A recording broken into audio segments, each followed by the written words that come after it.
ಕೃಷ್ಣ ಅಧ್ಯಾಯ 3 ಕರ್ಮಯೋಗ.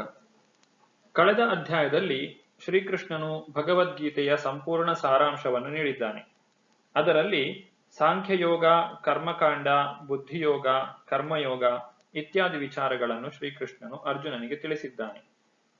ಅರ್ಜುನನು ಈ ಎಲ್ಲ ವಿಚಾರಗಳನ್ನು ಶ್ರೀಕೃಷ್ಣನಿಂದ ತಿಳಿದುಕೊಂಡ ನಂತರ ಕರ್ಮ ಮಾಡುವುದಕ್ಕಿಂತ ಜ್ಞಾನವನ್ನು ಬೆಳೆಸಿಕೊಳ್ಳುವುದು ಮತ್ತು ಇಂದ್ರಿಯ ನಿಗ್ರಹ ಮಾಡುವುದು ಉತ್ತಮ ಎಂದು ತಿಳಿದುಕೊಂಡನು. ಆದರೆ ಶ್ರೀಕೃಷ್ಣನು ಅರ್ಜುನನಿಗೆ ಕರ್ಮದಿಂದ ವಿಮುಖನಾಗಲು ಹೇಳಿಲ್ಲ. ಇದನ್ನು ಇನ್ನಷ್ಟು ಸ್ಪಷ್ಟವಾಗಿ ಶ್ರೀಕೃಷ್ಣನು ಈ 3ನೇ ಅಧ್ಯಾಯದಲ್ಲಿ ತಿಳಿಸುತ್ತಾನೆ. ಅರ್ಜುನನು ಕೇಳುವಂತಹ ಪ್ರಶ್ನೆಯೊಂದಿಗೆ ಈ 3ನೇ ಅಧ್ಯಾಯವು ಪ್ರಾರಂಭವಾಗುತ್ತದೆ.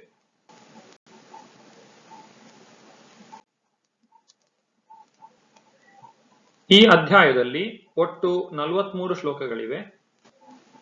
2ನೇ ಅಧ್ಯಾಯದಲ್ಲಿ ಅರ್ಜುನನು ಶ್ರೀಕೃಷ್ಣನಿಂದ ಏನನ್ನು ಕೇಳಿಸಿಕೊಂಡನೋ ಅದರ ನಿರ್ಣಾಯಕವಾದಂತಹ ವಿಚಾರವನ್ನು ಅರ್ಜುನನು ಶ್ರೀಕೃಷ್ಣನಿಗೆ ತಿಳಿಸುತ್ತಾನೆ. ಮತ್ತು ಇಲ್ಲಿ ಅರ್ಜುನನು ಶ್ರೀಕೃಷ್ಣನಲ್ಲಿ ತಾನು ಏನು ಮಾಡಬೇಕು ಎಂಬುದನ್ನು ಸ್ಪಷ್ಟವಾಗಿ ಒಂದೇ ಮಾತಿನಲ್ಲಿ ಹೇಳುವಂತೆ ಶ್ರೀಕೃಷ್ಣನಲ್ಲಿ ವಿನಂತಿ ಮಾಡಿಕೊಳ್ಳುತ್ತಾನೆ. ಈ 2 ಪ್ರಶ್ನೆಗಳನ್ನು ನಾವು ಮೊದಲ 2 ಶ್ಲೋಕಗಳಲ್ಲಿ ಕಾಣಬಹುದು. ಯಾವ ವ್ಯಕ್ತಿಯು ಜ್ಞಾನವನ್ನು ಬೆಳೆಸಿಕೊಳ್ಳುತ್ತಾನೋ ಆತನು ಕರ್ಮವನ್ನು ಬಹಳ ಚೆನ್ನಾಗಿ ಮಾಡಲು ಸಾಧ್ಯ. ಜ್ಞಾನವನ್ನು ಬೆಳೆಸಿಕೊಳ್ಳದೆ ಅಜ್ಞಾನದಿಂದ ಮಾಡಿದಂತಹ ಕರ್ಮದಿಂದ ಯಾರಿಗೂ ಪ್ರಯೋಜನವಿಲ್ಲ. ಆದ್ದರಿಂದ ಯಾವ ವ್ಯಕ್ತಿಯು ಸರಿಯಾದ ಜ್ಞಾನವನ್ನು ಬೆಳೆಸಿಕೊಳ್ಳುತ್ತಾನೋ ಆತನೇ ಕರ್ಮವನ್ನು ಮಾಡಲು ಉತ್ತಮವಾದಂತಹ ವ್ಯಕ್ತಿ. ಕರ್ಮ ಮಾಡುವುದು ಬದ್ಧ ಜೀವಿಗಳಿಗೆ ಸಹಜವಾದದ್ದು. ಜ್ಞಾನ ಬೆಳೆಸಿಕೊಂಡು ವೈರಾಗ್ಯವನ್ನು ತಾಳುವುದು ಸಹಜವಾದದ್ದಲ್ಲ. ಇದನ್ನೇ ಶ್ರೀಕೃಷ್ಣನು 2ನೇ ವಿಭಾಗದಲ್ಲಿ ಜ್ಞಾನಯೋಗಕ್ಕಿಂತ ನಿಷ್ಕಾಮ ಕರ್ಮಯೋಗ ಉತ್ತಮ ಎಂದು ಹೇಳುತ್ತಾನೆ. ಆದರೆ ಜನಸಾಮಾನ್ಯರು ಈ ಒಂದು ಪ್ರಪಂಚದಲ್ಲಿ ಯಾವ ರೀತಿಯಾಗಿ ಇರುತ್ತಾರೆಂದರೆ ಅವರಿಗೆ ಇಂದ್ರಿಯ ಭೋಗದ ಕರ್ಮದಲ್ಲಿ ಮಾತ್ರ ಆಸಕ್ತಿ ಇರುತ್ತದೆ. ಆದ್ದರಿಂದ ಜನರು ವೇದಗಳಲ್ಲಿ ಹೇಳಿರುವಂತಹ ಕರ್ಮಕಾಂಡ ವಿಚಾರಗಳಲ್ಲಿ ಆಸಕ್ತಿಯನ್ನು ಹೊಂದಿ ತಮ್ಮ ಭೌತಿಕವಾದಂತಹ ಲಾಭಕ್ಕಾಗಿ ಈ ಕರ್ಮಕಾಂಡೀಯ ವಿಚಾರಗಳನ್ನು ಯಾವ ರೀತಿಯಾಗಿ ಬಳಸಿಕೊಳ್ಳಬಹುದು ಎಂಬುದರಲ್ಲಿ ಆಸಕ್ತರಾಗಿರುತ್ತಾರೆ. ಯಾವಾಗ ವ್ಯಕ್ತಿಯು ಭಗವಂತನಿಗಾಗಿ ಸೇವೆ ಮಾಡಲು ಪ್ರಯತ್ನಿಸುತ್ತಾನೋ ಆಗ ಅದನ್ನು ಕರ್ಮಯೋಗ ಎಂದು ಕರೆಯಲಾಗುತ್ತದೆ. ಈ 3ನೇ ಅಧ್ಯಾಯದಲ್ಲಿ ಶ್ರೀಕೃಷ್ಣನು ಕರ್ಮಕಾಂಡದಿಂದ ಕರ್ಮಯೋಗದ ಹಂತಕ್ಕೆ ಏರಲು ನಮಗೆ ತಿಳಿಸಿಕೊಡುತ್ತಾನೆ. ವ್ಯಕ್ತಿಯು ನಿಷ್ಕಾಮ ಕರ್ಮಯೋಗವನ್ನು ಆಚರಿಸುವ ಮೂಲಕ ಭವಬಂಧನದಿಂದ ಬಿಡುಗಡೆಯನ್ನು ಹೊಂದಲು ಸಾಧ್ಯ. ಆದರೆ ಕೊನೆಯದಾಗಿ ಶ್ರೀಕೃಷ್ಣನು ಹೇಳುವಂತೆ ಒಬ್ಬ ವ್ಯಕ್ತಿಗೆ ಯಾವುದು ಸರಿ ಯಾವುದು ತಪ್ಪು ಎಂಬಂತಹ ಜ್ಞಾನವಿದ್ದರೂ ಆತನು ಯಾವ ಕಾರಣದಿಂದಾಗಿ ಮತ್ತೆ ಅದೇ ತಪ್ಪು ಕೆಲಸಗಳನ್ನು ಮಾಡುತ್ತಾನೆ ಎಂಬಂತಹ ಪ್ರಶ್ನೆಗೆ ಇಲ್ಲಿ ಕೊನೆಯ ವಿಭಾಗದಲ್ಲಿ ಉತ್ತರವನ್ನು ಕೊಡಲಾಗಿದೆ. ಅದೇ ಆ ಕಾಮವನ್ನು ಯಾವ ರೀತಿಯಾಗಿ ಜಯಿಸಬೇಕು ಎಂಬುದನ್ನು ಶ್ರೀಕೃಷ್ಣನು ಇಲ್ಲಿ ಕೊನೆಯ ವಿಭಾಗದಲ್ಲಿ ತಿಳಿಸಿಕೊಡುತ್ತಾನೆ.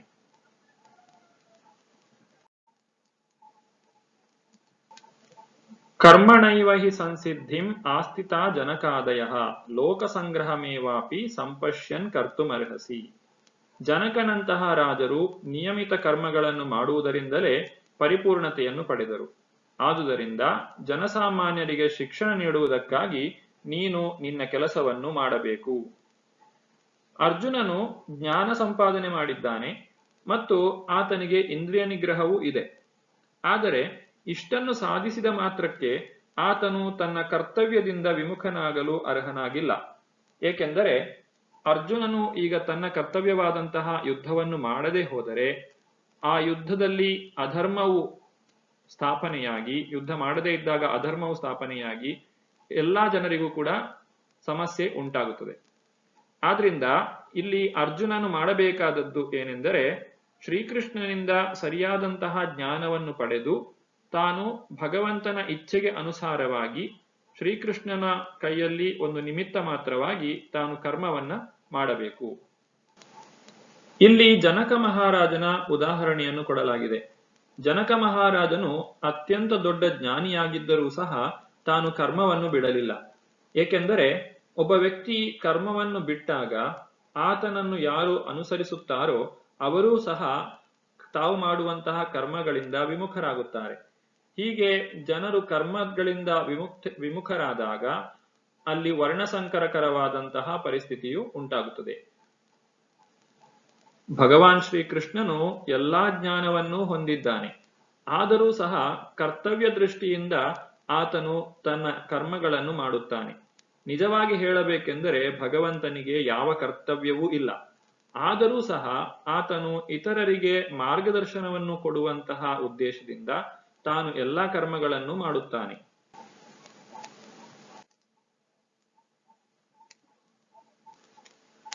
ನಾವು ಮಾಡುವಂತಹ ಕರ್ಮದ ಫಲವು ಕೇವಲ ನಮಗೆ ಮಾತ್ರ ಸೇರಿದ್ದಲ್ಲ. ಅದು ಹೇಗೆ ಎಂಬುದನ್ನು ಈ ಒಂದು ಉದಾಹರಣೆಯಿಂದ ನಾವು ತಿಳಿದುಕೊಳ್ಳಬಹುದು. ಒಬ್ಬ ವ್ಯಕ್ತಿ ಒಂದು ಮರದ ಬೀಜವನ್ನು ನೆಲದಲ್ಲಿ ಬಿತ್ತುತ್ತಾನೆ. ಅದು ಗಿಡವಾಗಿ ನಂತರ ಮರವಾಗಿ ಬೆಳೆಯುತ್ತದೆ. ಬೆಳೆದ ನಂತರ ಆ ಮರವು ಹಣ್ಣುಗಳನ್ನು ಕೊಡುತ್ತದೆ. ಈಗ ಈ ಎಲ್ಲಾ ಹಣ್ಣುಗಳು ತನಗೇ ಸೇರಿದ್ದು ಎಂದು ಆ ಗಿಡವನ್ನು ನೆಟ್ಟಂತಹ ವ್ಯಕ್ತಿ ಹೇಳಲು ಸಾಧ್ಯವಿಲ್ಲ. ಏಕೆಂದರೆ ಆ ಗಿಡವು ಬೆಳೆದು ಮರವಾಗಲು ಬೇಕಾದಂತಹ ಗಾಳಿ, ಬೆಳಕು, ಮಣ್ಣಿನಲ್ಲಿರುವಂತಹ ಸತ್ವ, ಚಂದ್ರನ ಬೆಳಕು, ಮಳೆ ಇವುಗಳೆಲ್ಲವನ್ನು ಕೂಡ ಆ ಭಗವಂತನೇ ನೀಡಿರುತ್ತಾನೆ. ಮತ್ತು ಮೂಲದಲ್ಲಿ ಆ ಬೀಜವನ್ನು ಸೃಷ್ಟಿ ಮಾಡಿರುವವನು ಭಗವಂತನೇ. ಆದ್ದರಿಂದ ವ್ಯಕ್ತಿಯು ತನ್ನ ಕರ್ಮಫಲದ ಒಂದು ಭಾಗವನ್ನಷ್ಟೇ ಸ್ವೀಕರಿಸಬಹುದೇ ವಿನಃ ಕರ್ಮದ ಎಲ್ಲಾ ಫಲವನ್ನು ತಾನೇ ಪಡೆಯಲು ಸಾಧ್ಯವಿಲ್ಲ. ಎಲ್ಲವೂ ತನಗೆ ಸೇರಿದ್ದು ಎಂದು ಹೇಳಲು ಸಾಧ್ಯವಿಲ್ಲ. ಒಬ್ಬ ವ್ಯಕ್ತಿ ಅಜ್ಞಾನಿಯಾಗಿದ್ದರೆ ಇದನ್ನೆಲ್ಲವನ್ನು ತಿಳಿಯಲು ಸಾಧ್ಯವಾಗುವುದಿಲ್ಲ. ಎಲ್ಲಾ ಫಲವೂ ತನಗೇ ಸೇರಿದ್ದು ಎಂದು ಆತನು ತಪ್ಪಾಗಿ ತಿಳಿದುಕೊಳ್ಳುತ್ತಾನೆ ಮತ್ತು ಅದನ್ನು ತಾನೊಬ್ಬನೇ ಭೋಗಿಸಲು ಪ್ರಯತ್ನಿಸುತ್ತಾನೆ. ಈ ರೀತಿಯಾಗಿ ಮಾಡುವುದರಿಂದ ವ್ಯಕ್ತಿಯು ಕರ್ಮ ಬಂಧನಕ್ಕೆ ಸಿಲುಕಿಕೊಳ್ಳುತ್ತಾನೆ. ಆದ್ದರಿಂದ ಕರ್ಮವನ್ನು ಮಾಡಲು ಯಾವ ವ್ಯಕ್ತಿ ನಿಜವಾಗಲೂ ಅರ್ಹನು ಎಂದು ನೋಡುವುದಾದರೆ ಈ ಎಲ್ಲಾ ಜ್ಞಾನವನ್ನು ತಿಳಿದು ಯಾರು ಕೆಲಸ ಮಾಡುತ್ತಾನೋ ಆತನೇ ನಿಜವಾದಂತಹ ಕರ್ಮವನ್ನು ಮಾಡಲು ಯೋಗ್ಯನಾದಂತಹ ವ್ಯಕ್ತಿ. ಹಾಗಾದರೆ ಇಲ್ಲಿ ಸ್ಥಿತಪ್ರಜ್ಞನಾಗಿರುವಂತಹ ವ್ಯಕ್ತಿಯು ತಾನು ತಟಸ್ಥನಾಗಿರಬಾರದು. ಬದಲಾಗಿ ಎಲ್ಲರೂ ಯಾವ ಕೆಲಸವನ್ನು ಮಾಡುತ್ತಾರೋ ಅದೇ ರೀತಿಯಾದಂತಹ ಕೆಲಸವನ್ನ ಮಾಡಬೇಕು. ಆದರೆ ಆ ಕರ್ಮದ ಫಲವನ್ನು ಭಗವಂತನಿಗೆ ನೀಡಬೇಕು. ಏಕೆಂದರೆ ಕರ್ಮವು ನಡೆಯುವಂತೆ ಮಾಡುವವನು ಭಗವಂತನೇ. ಜ್ಞಾನ ಮಾರ್ಗ ಮತ್ತು ಕರ್ಮ ಮಾರ್ಗ ಇವೆರಡೂ ಪ್ರತ್ಯೇಕವಾದದ್ದು ಎಂದು ತಿಳಿದುಕೊಂಡು ಅರ್ಜುನನು ಶ್ರೀಕೃಷ್ಣನಲ್ಲಿ ಪ್ರಶ್ನೆ ಮಾಡುತ್ತಾನೆ. ಅರ್ಜುನ ಉವಾಚ ಜ್ಯಾಯಸಿ ಚೇತ್ ಕರ್ಮಣಸ್ತೆ ಮತಾ ಬುದ್ಧಿರ್ಜನಾರ್ದನ ತತ್ಕಿಂ ಕರ್ಮಣಿ ಘೋರೆ ಮಾಂ ನಿಯೋಜಯಸಿ ಕೇಶವ. ಅರ್ಜುನನು ಹೇಳಿದನು, ಹೇ ಜನಾರ್ದನ, ಹೇ ಕೇಶವ, ಬುದ್ಧಿಯು ಕಾಮ್ಯಕರ್ಮಕ್ಕಿಂತ ಉತ್ತಮ ಎಂದು ನೀನು ಭಾವಿಸುವುದಾದರೆ ನನ್ನನ್ನು ಈ ಘೋರ ಯುದ್ಧದಲ್ಲಿ ತೊಡಗಿಸಲು ಏಕೆ ಬಯಸುವೆ? ವ್ಯಾಮಿಶ್ರೇಣೇವ ವಾಕ್ಯೇನ ಬುದ್ಧಿಂ ಮೋಹಯಸೀವ ಮೇ ತದೇಕಂ ವದ ನಿಶ್ಚಿತ್ಯ ಯೇನ ಶ್ರೇಯೋಹಮಾಪ್ನುಯಾಂ. ನಿನ್ನ ಸಂದಿಗ್ಧಾರ್ಥದ ಮಾತುಗಳಿಂದ ನನ್ನ ಬುದ್ಧಿಗೆ ಮೋಹವು ಕವಿಯುತ್ತಿದೆ.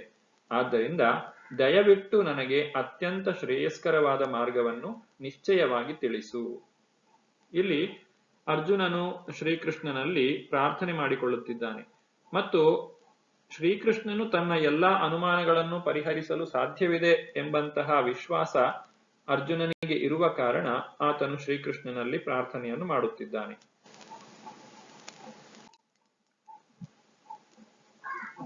ಅರ್ಜುನನಿಗೆ ಈಗ ಬಹಳಷ್ಟು ಗೊಂದಲವಿದೆ. ತಾನು ಜ್ಞಾನವನ್ನು ಸಂಪಾದನೆ ಮಾಡಿ ಸನ್ಯಾಸವನ್ನು ಸ್ವೀಕರಿಸಬೇಕೋ ಅಥವಾ ತಾನು ಕರ್ಮವನ್ನ ಮಾಡಬೇಕೋ, ಈ ಯುದ್ಧವನ್ನ ಮಾಡಬೇಕು ಎಂಬುದು ಅರ್ಜುನನ ಪ್ರಶ್ನೆ. ಅದಕ್ಕೆ ಭಗವಂತನು ಉತ್ತರ ಕೊಡುತ್ತಾನೆ. 3ನೇ ಅಧ್ಯಾಯದ 2ನೇ ಶ್ಲೋಕದಲ್ಲಿ ಅರ್ಜುನನು ಏಕಂ ವದ, ಅಂದರೆ ಒಂದು ವಿಚಾರವನ್ನ ಸರಿಯಾಗಿ ನಿಶ್ಚಯವಾಗಿ ಹೇಳು ಎಂಬುದನ್ನು ನಾವು ಇಲ್ಲಿ ಕಾಣಬಹುದು.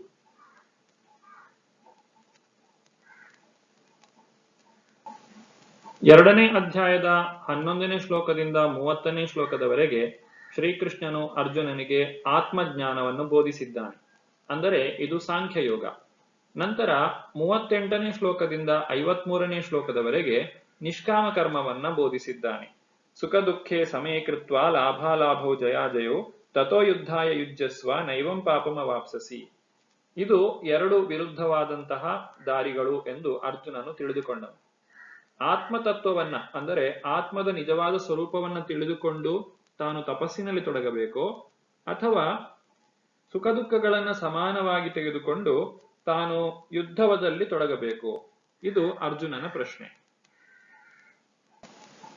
ಅರ್ಜುನನ ಈ ಪ್ರಶ್ನೆಗೆ ಶ್ರೀಕೃಷ್ಣನು ಬಹಳ ಸರಳವಾದಂತಹ ಉತ್ತರವನ್ನು ಕೊಡುತ್ತಾನೆ. ಅದೇನೆಂದರೆ, ನಹಿ ಕಶ್ಚಿತ್ ಕ್ಷಣಮಪಿ ಜಾತು ತಿಷ್ಟ್ಯತ್ಯ ಕರ್ಮಕೃತ್ ಕಾರ್ಯತೆ ಹ್ಯವಶಾ ಕರ್ಮ ಸರ್ವ ಪ್ರಕೃತಿ ಜೇರ್ಗುಣೈ. ಪ್ರಕೃತಿಯಿಂದ ಬಂದ ಗುಣಗಳಿಗೆ ಅನುಗುಣವಾಗಿ ಕರ್ಮವನ್ನು ಪ್ರತಿಯೊಬ್ಬನು ಮಾಡಲೇಬೇಕಾಗುತ್ತದೆ. ಆದುದರಿಂದ ಯಾರೂ ಒಂದು ಕ್ಷಣವಾದರೂ ಏನನ್ನೂ ಮಾಡದೇ ಇರಲು ಸಾಧ್ಯವಿಲ್ಲ. ಅರ್ಜುನ, ನೀನು ಹೇಳ್ತಾ ಇದ್ದೀಯಾ ಕರ್ಮವನ್ನ ಮಾಡಬೇಕು, ಜ್ಞಾನವನ್ನ ಬೆಳೆಸಿಕೊಳ್ಳಬೇಕು ಅಂತ ಹೇಳಿ. ಆದ್ರೆ ಕರ್ಮವನ್ನ ಮಾಡದೆ ನಿನಗೆ ಬದುಕಲು ಸಾಧ್ಯವೇ ಇಲ್ಲ. ಒಂದು ಕ್ಷಣವೂ ಕೂಡ ಯಾವುದೇ ಕರ್ಮವನ್ನ ಮಾಡದೆ ಒಬ್ಬ ವ್ಯಕ್ತಿಗೆ ಬದುಕಲು ಸಾಧ್ಯ ಇಲ್ಲ. ಅಂದ ಮೇಲೆ ಕರ್ಮವನ್ನು ಮಾಡಬೇಕೋ ಬೇಡವೋ ಅನ್ನುವಂತಹ ಪ್ರಶ್ನೆಯೇ ಇಲ್ಲಿ ಉದ್ಭವಿಸುವುದಿಲ್ಲ. ಇಲ್ಲಿ ಇರುವಂತಹ ಪ್ರಶ್ನೆ ಏನು? ಯಾವ ರೀತಿಯಾಗಿ ಕರ್ಮವನ್ನ ಮಾಡಬೇಕು ಅನ್ನುವುದಷ್ಟೇ ಪ್ರಶ್ನೆ. ಯಾವ ರೀತಿಯಾಗಿ ಮಾಡುವುದು ಅಂತ ಹೇಳಿದ್ರೆ ಏನು? ತಾನು ಜ್ಞಾನವನ್ನ ಬೆಳೆಸಿಕೊಂಡು ಕರ್ಮವನ್ನ ಮಾಡಬೇಕೋ ಅಥವಾ ಅಜ್ಞಾನದಿಂದ ಕರ್ಮವನ್ನ ಮಾಡಬೇಕು? ಇದಷ್ಟೇ ಪ್ರಶ್ನೆ. ಅಜ್ಞಾನದಿಂದ ಮಾಡಿದಂತಹ ಕರ್ಮದಿಂದ ಬಂಧನ ಉಂಟಾಗ್ತದೆ, ಜ್ಞಾನದಿಂದ ಮಾಡಿದಂತಹ ಕರ್ಮದಿಂದ ಬಿಡುಗಡೆಯು ದೊರಕುತ್ತದೆ. ಆದ್ದರಿಂದ ವ್ಯಕ್ತಿಯು ಮೊದಲು ಜ್ಞಾನವನ್ನ ಬೆಳೆಸಿಕೊಂಡು ಏನನ್ನ ಮಾಡಬೇಕು ಏನನ್ನ ಮಾಡಬಾರದು ಎಂಬುದನ್ನು ಸರಿಯಾಗಿ ತಿಳಿದುಕೊಂಡು ಕರ್ಮವನ್ನ ಮಾಡಿದಾಗ ಅದು ಕರ್ಮಯೋಗ ಅಥವಾ ನಿಷ್ಕಾಮ ಕರ್ಮಯೋಗ ಎಂಬುದನ್ನು ನಾವು ಇಲ್ಲಿ ಅರ್ಥ ಮಾಡಿಕೊಳ್ಳಬಹುದು. ಬದುಕಿನ ನಿಜವಾದ ಧ್ಯೇಯವನ್ನು ಅರ್ಥ ಮಾಡಿಕೊಳ್ಳದೆ ಒಬ್ಬ ವ್ಯಕ್ತಿ ಕರ್ಮದಲ್ಲಿ ತೊಡಗಿದರೆ ಏನಾಗುತ್ತದೆ ಎಂಬುದನ್ನು ಭಗವಂತನು ಮುಂದಕ್ಕೆ ವಿವರಿಸುತ್ತಾನೆ. ಕರ್ಮೇಂದ್ರಿಯಾಣಿ ಸಂಯಮ್ಯ ಯ ಆಸ್ತೆ ಮನಸಾ ಸ್ಮರನ್ ಇಂದ್ರಿಯಾರ್ಥಾನ್ ವಿಮೂಢಾತ್ಮ ಮಿಥ್ಯಾಚಾರ ಸ ಉಚ್ಯತೆ. ಅನುವಾದ: ಕರ್ಮೇಂದ್ರಿಯಗಳನ್ನು ನಿಗ್ರಹಿಸಿ ಇಂದ್ರಿಯ ವಿಷಯಗಳಲ್ಲಿ ಮನಸ್ಸು ನೆಟ್ಟ ಮನುಷ್ಯನನ್ನು ವಿಮೂಢಾತ್ಮನೆಂದು ಮಿಥ್ಯಾಚಾರಿ ಎಂದು ಕರೆಯುವರು. ಇಲ್ಲಿ ಶ್ರೀಕೃಷ್ಣನು ಅರ್ಜುನನಿಗೆ ತಿಳಿಸುವುದೇನೆಂದರೆ, ಒಬ್ಬ ವ್ಯಕ್ತಿ ಬಲವಂತವಾಗಿ ತನ್ನ ಎಲ್ಲಾ ಕರ್ಮಗಳನ್ನು ಹೊರಗಿನಿಂದ ನಿಯಂತ್ರಣ ಮಾಡಿದರೂ, ಹೊರಗಿನಿಂದ ಎಲ್ಲಾ ಕರ್ಮಗಳನ್ನು ನಿಲ್ಲಿಸಿಬಿಟ್ಟರೂ ಸಹ ಆತನ ಅಂತರಂಗದಲ್ಲಿ ಅಂದರೆ ಮನಸ್ಸಿನಲ್ಲಿ ಆ ಕರ್ಮಗಳನ್ನು ಮಾಡುವಂತಹ ಇಚ್ಛೆಯು ಹೋಗಿರುವುದಿಲ್ಲ. ಆ ಇಚ್ಛೆಯು ಹಾಗೆಯೇ ಉಳಿದಿರುತ್ತದೆ. ಆಗ ವ್ಯಕ್ತಿಯು ಮನಸ್ಸಿನಲ್ಲಿಯೇ ಆ ಕರ್ಮಗಳ ಬಗ್ಗೆ, ಆ ಕರ್ಮದ ಫಲಗಳ ಬಗ್ಗೆ ಯೋಚನೆಯನ್ನು ಮಾಡುತ್ತಾ ಇರುತ್ತಾನೆ. ಇಂತಹ ವ್ಯಕ್ತಿಯನ್ನ ಮಿಥ್ಯಾಚಾರಿ ಎಂದು ಕರೆಯುತ್ತಾರೆ. ಅಂದರೆ ಆತನಿಗೆ ಭೌತಿಕವಾದಂತಹ ವಸ್ತುಗಳಲ್ಲಿ ಆಸಕ್ತಿ ಇದೆ, ಆದರೂ ಹೊರಗಿನ ಪ್ರಪಂಚಕ್ಕೆ ತಾನೊಬ್ಬ ಸನ್ಯಾಸಿಯಂತೆಯೋ ಅಥವಾ ಸಂಪೂರ್ಣವಾಗಿ ಕರ್ಮಗಳನ್ನ ತ್ಯಾಗ ಮಾಡಿದಂತಹ ವಿರಾಗಿಯಂತೆಯೋ ತೋರಿಸುತ್ತಾನೆ. ಇಂತಹ ಮಿಥ್ಯಾಚಾರವನ್ನ ಭಗವಂತನು ಅಪೇಕ್ಷೆ ಪಡುವುದಿಲ್ಲ. ಇದಕ್ಕೆ ಬದಲಾಗಿ ಒಬ್ಬ ವ್ಯಕ್ತಿಯು ಇದಕ್ಕೆ ಪ್ರತಿಯಾಗಿ ಪ್ರಾಮಾಣಿಕನಾದ ಮನುಷ್ಯನು ಕ್ರಿಯಾಶಾಲಿಗಳಾದ ಇಂದ್ರಿಯಗಳನ್ನು ಮನಸ್ಸಿನಿಂದ ನಿಗ್ರಹಿಸಲು ಪ್ರಯತ್ನಿಸಿ ಕೃಷ್ಣ ಪ್ರಜ್ಞೆಯಲ್ಲಿ ಕರ್ಮಯೋಗವನ್ನು ಅನಾಸಕ್ತನಾಗಿ ಪ್ರಾರಂಭಿಸಿದರೆ ಅವನು ಎಷ್ಟೋ ಉತ್ತಮನು. ಇಲ್ಲಿ ನಾವು ಈ ಒಂದು ಚಿತ್ರದಲ್ಲಿ ಕಾಣಬಹುದು, ಜಗನ್ನಾಥನ ಆ ಒಂದು ರಥಯಾತ್ರೆಯ ಸಂದರ್ಭದಲ್ಲಿ ಅಲ್ಲಿಯ ರಾಜನು ಆ ಭಗವಂತನು ಬರುವಂತಹ ದಾರಿಯಲ್ಲಿರುವಂತಹ ಕಸವನ್ನ ಗುಡಿಸ್ತಾ ಇದ್ದಾನೆ. ತಾನೊಬ್ಬ ರಾಜನಾಗಿದ್ರೂ ಸಹ ಆತನು ಆ ಒಂದು ಕಸಗುಡಿಸುವಂತಹ ಕೆಲಸವನ್ನ ಮಾಡುತ್ತಾ ಇದ್ದಾನೆ. ಮತ್ತು ಆ ಕಾರ್ಯವು ಅದು ಲೌಕಿಕ ದೃಷ್ಟಿಯಲ್ಲಿ ಸಣ್ಣದೇ ಆಗಿದ್ರೂ ಕೂಡ ಆತನು ಭಗವಂತನಿಗೆ ಆ ಸೇವೆಯನ್ನು ಮಾಡುತ್ತಿರುವುದರಿಂದ ಅದು ಸಹ ಒಂದು ಭಕ್ತಿ ಸೇವೆಯೇ ಆಗಿದೆ. ಪ್ರತಿಯೊಬ್ಬ ವ್ಯಕ್ತಿಯಲ್ಲಿಯೂ ಕೂಡ ಕರ್ಮವನ್ನ ಮಾಡುವಂತಹ ಪ್ರವೃತ್ತಿ ಇರ್ತದೆ. ಅಂತಹ ಪ್ರವೃತ್ತಿಯನ್ನ ಭಗವಂತನ ಸೇವೆಯಲ್ಲಿ ಯಾವಾಗ ಆ ವ್ಯಕ್ತಿಯು ತೊಡಗಿಸುತ್ತಾನೋ ಆಗ ಆತನ ಜೀವನವು ಸಾರ್ಥಕವಾಗುತ್ತದೆ. ಕೃತಕವಾಗಿ ಎಲ್ಲಾ ಇಂದ್ರಿಯಗಳನ್ನು ನಿಗ್ರಹಿಸಿ ಮನಸ್ಸಿನಲ್ಲಿ ಇಂದ್ರಿಯ ಭೋಗವನ್ನ ಯೋಚನೆ ಮಾಡಿ ಮಿಥ್ಯಾಚಾರಿ ಎಂದು ಎನಿಸಿಕೊಳ್ಳುವುದಕ್ಕಿಂತ ಭಗವಂತನ ಸೇವೆಯಲ್ಲಿ ಕರ್ಮವನ್ನ ತೊಡಗಿಸಿ ಅದರಿಂದ ಜೀವನದ ಸಾರ್ಥಕತೆಯನ್ನು ಪಡೆದುಕೊಳ್ಳುವುದೇ ಶ್ರೇಷ್ಠವಾದದ್ದು. ಒಬ್ಬ ವ್ಯಕ್ತಿ ಕರ್ಮವನ್ನ ಮಾಡದೇ ಇದ್ದರೆ ಆತನ ಜೀವನ ನಿರ್ವಹಣೆಯೂ ಕಷ್ಟವಾಗುತ್ತದೆ. ನಿಯತಂ ಕುರು ಕರ್ಮ ತ್ವಂ ಕರ್ಮ ಜಾಯೋ ಹ್ಯಕರ್ಮಣಃ ಶರೀರಯಾತ್ರಾಪಿ ಚ ತೇ ನ ಪ್ರಸಿದ್ಧೇದ ಕರ್ಮಣಃ. ನಿನ್ನ ನಿಯಮಿತ ಕರ್ಮವನ್ನು ಮಾಡು, ಏಕೆಂದರೆ ಹಾಗೆ ಮಾಡುವುದು ಕರ್ಮವನ್ನು ಮಾಡದೇ ಇರುವುದಕ್ಕಿಂತ ಉತ್ತಮ. ಕರ್ಮವನ್ನು ಮಾಡದೆ ದೇಹವನ್ನು ಉಳಿಸಿಕೊಳ್ಳುವುದು ಸಾಧ್ಯವಿಲ್ಲ. ಒಬ್ಬ ವ್ಯಕ್ತಿ ತನ್ನ ಜೀವನ ನಿರ್ವಹಣೆಯನ್ನು ಮಾಡಬೇಕು ಅಂತ ಹೇಳಿದ್ರೆ ಅವನು ಏನಾದರೂ ಒಂದು ಕೆಲಸವನ್ನ ಮಾಡಲೇಬೇಕು. ತನ್ನ ಹೊಟ್ಟೆಯನ್ನ ತುಂಬಿಸಿಕೊಳ್ಳಬೇಕಾದರೆ ಒಬ್ಬ ವ್ಯಕ್ತಿ ಸಮಾಜದಲ್ಲಿ ಕೆಲಸವನ್ನು ಮಾಡಲೇಬೇಕು. ಹಾಗಿರಬೇಕಾದರೆ ಯಾವ ವ್ಯಕ್ತಿಯೂ ಕೂಡ ಸಂಪೂರ್ಣವಾಗಿ ಕರ್ಮವನ್ನ ತ್ಯಾಗ ಮಾಡಲು ಸಾಧ್ಯವಿಲ್ಲ. ಇಲ್ಲಿ ಶ್ರೀಕೃಷ್ಣನು ಅರ್ಜುನನಿಗೆ ಏನು ಹೇಳುತ್ತಿದ್ದಾನೆಂದರೆ, ಅರ್ಜುನ, ನಿನ್ನ ನಿಯಮಿತವಾದಂತಹ ಅಂದ್ರೆ ಕ್ಷತ್ರಿಯ ಧರ್ಮ ಏನಿದೆ ಅದನ್ನ ಪಾಲನೆ ಮಾಡು, ಅದಕ್ಕೆ ಸರಿಯಾಗಿ ನೀನು ಕರ್ತವ್ಯವನ್ನ ಮಾಡು. ನಿನ್ನ ಶರೀರ ಯಾತ್ರೆ ಅದು ಸರಿಯಾಗಿ ನಡೆದುಕೊಂಡು ಹೋಗುವಂತೆ ನೀನು ಕರ್ಮವನ್ನ ಮಾಡಬೇಕು ಎಂದು ಇಲ್ಲಿ ಅರ್ಜುನನಿಗೆ ಶ್ರೀಕೃಷ್ಣನು ತಿಳಿಸುತ್ತಿದ್ದಾನೆ. ಕೇವಲ ಕರ್ಮವನ್ನು ಮಾಡುವುದಷ್ಟೇ ಅಲ್ಲ, ಆ ಕರ್ಮವನ್ನು ಭಗವಂತನಿಗೆ ಸಮರ್ಪಣೆ ಮಾಡಬೇಕು. ಆಗ ಅದನ್ನು ಯಜ್ಞ ಎಂದು ಕರೆಯುತ್ತಾರೆ. ವಿಷ್ಣುವಿಗಾಗಿ ಮಾಡಿದ ತ್ಯಾಗವೆಂದು ಕರ್ಮವನ್ನು ಮಾಡಬೇಕು. ಅಂದ್ರೆ ವಿಷ್ಣುವಿಗಾಗಿ ಮಾಡಿದ ತ್ಯಾಗ ಎಂದು ಕರ್ಮವನ್ನು ಮಾಡಬೇಕು. ಇಲ್ಲವಾದರೆ ಕರ್ಮವು ಇಹಬಂಧನವನ್ನು ಸೃಷ್ಟಿ ಮಾಡುತ್ತದೆ.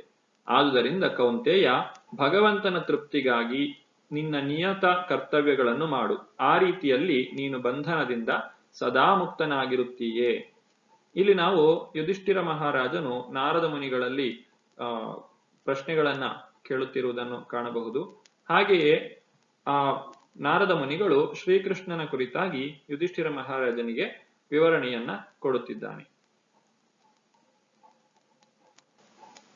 ಆ ಭಗವಂತನ ಸೇವೆಯಲ್ಲಿ ತಾನು ಹೇಗೆ ತೊಡಗಿಕೊಳ್ಳಬೇಕು ಎಂಬುದನ್ನು ಯುಧಿಷ್ಠಿರ ಮಹಾರಾಜನು ನಾರದ ಮುನಿಗಳಿಂದ ಕೇಳಿ ತಿಳಿದುಕೊಳ್ಳುತ್ತಿದ್ದಾನೆ. ನಾವು ಸಹ ಮನೆಯಲ್ಲಿ ಮಾಡುವಂತಹ ಪ್ರತಿಯೊಂದು ಕರ್ಮವನ್ನು ಭಗವಂತನಿಗೆ ಅರ್ಪಿಸಬೇಕು. ಯಜ್ಞಶಿಷ್ಟಾಶ್ವಿನ ಸಂತೋ ಮುಚ್ಯಂತೆ ಸರ್ವ ಕಿಲ್ಬಿಷೈ ಭುಂಜತೆ ತೇ ಅಘಂ ಪಾಪ ಏಪಚಂತ್ಯಾತ್ಮ ಕಾರಣಾತ್.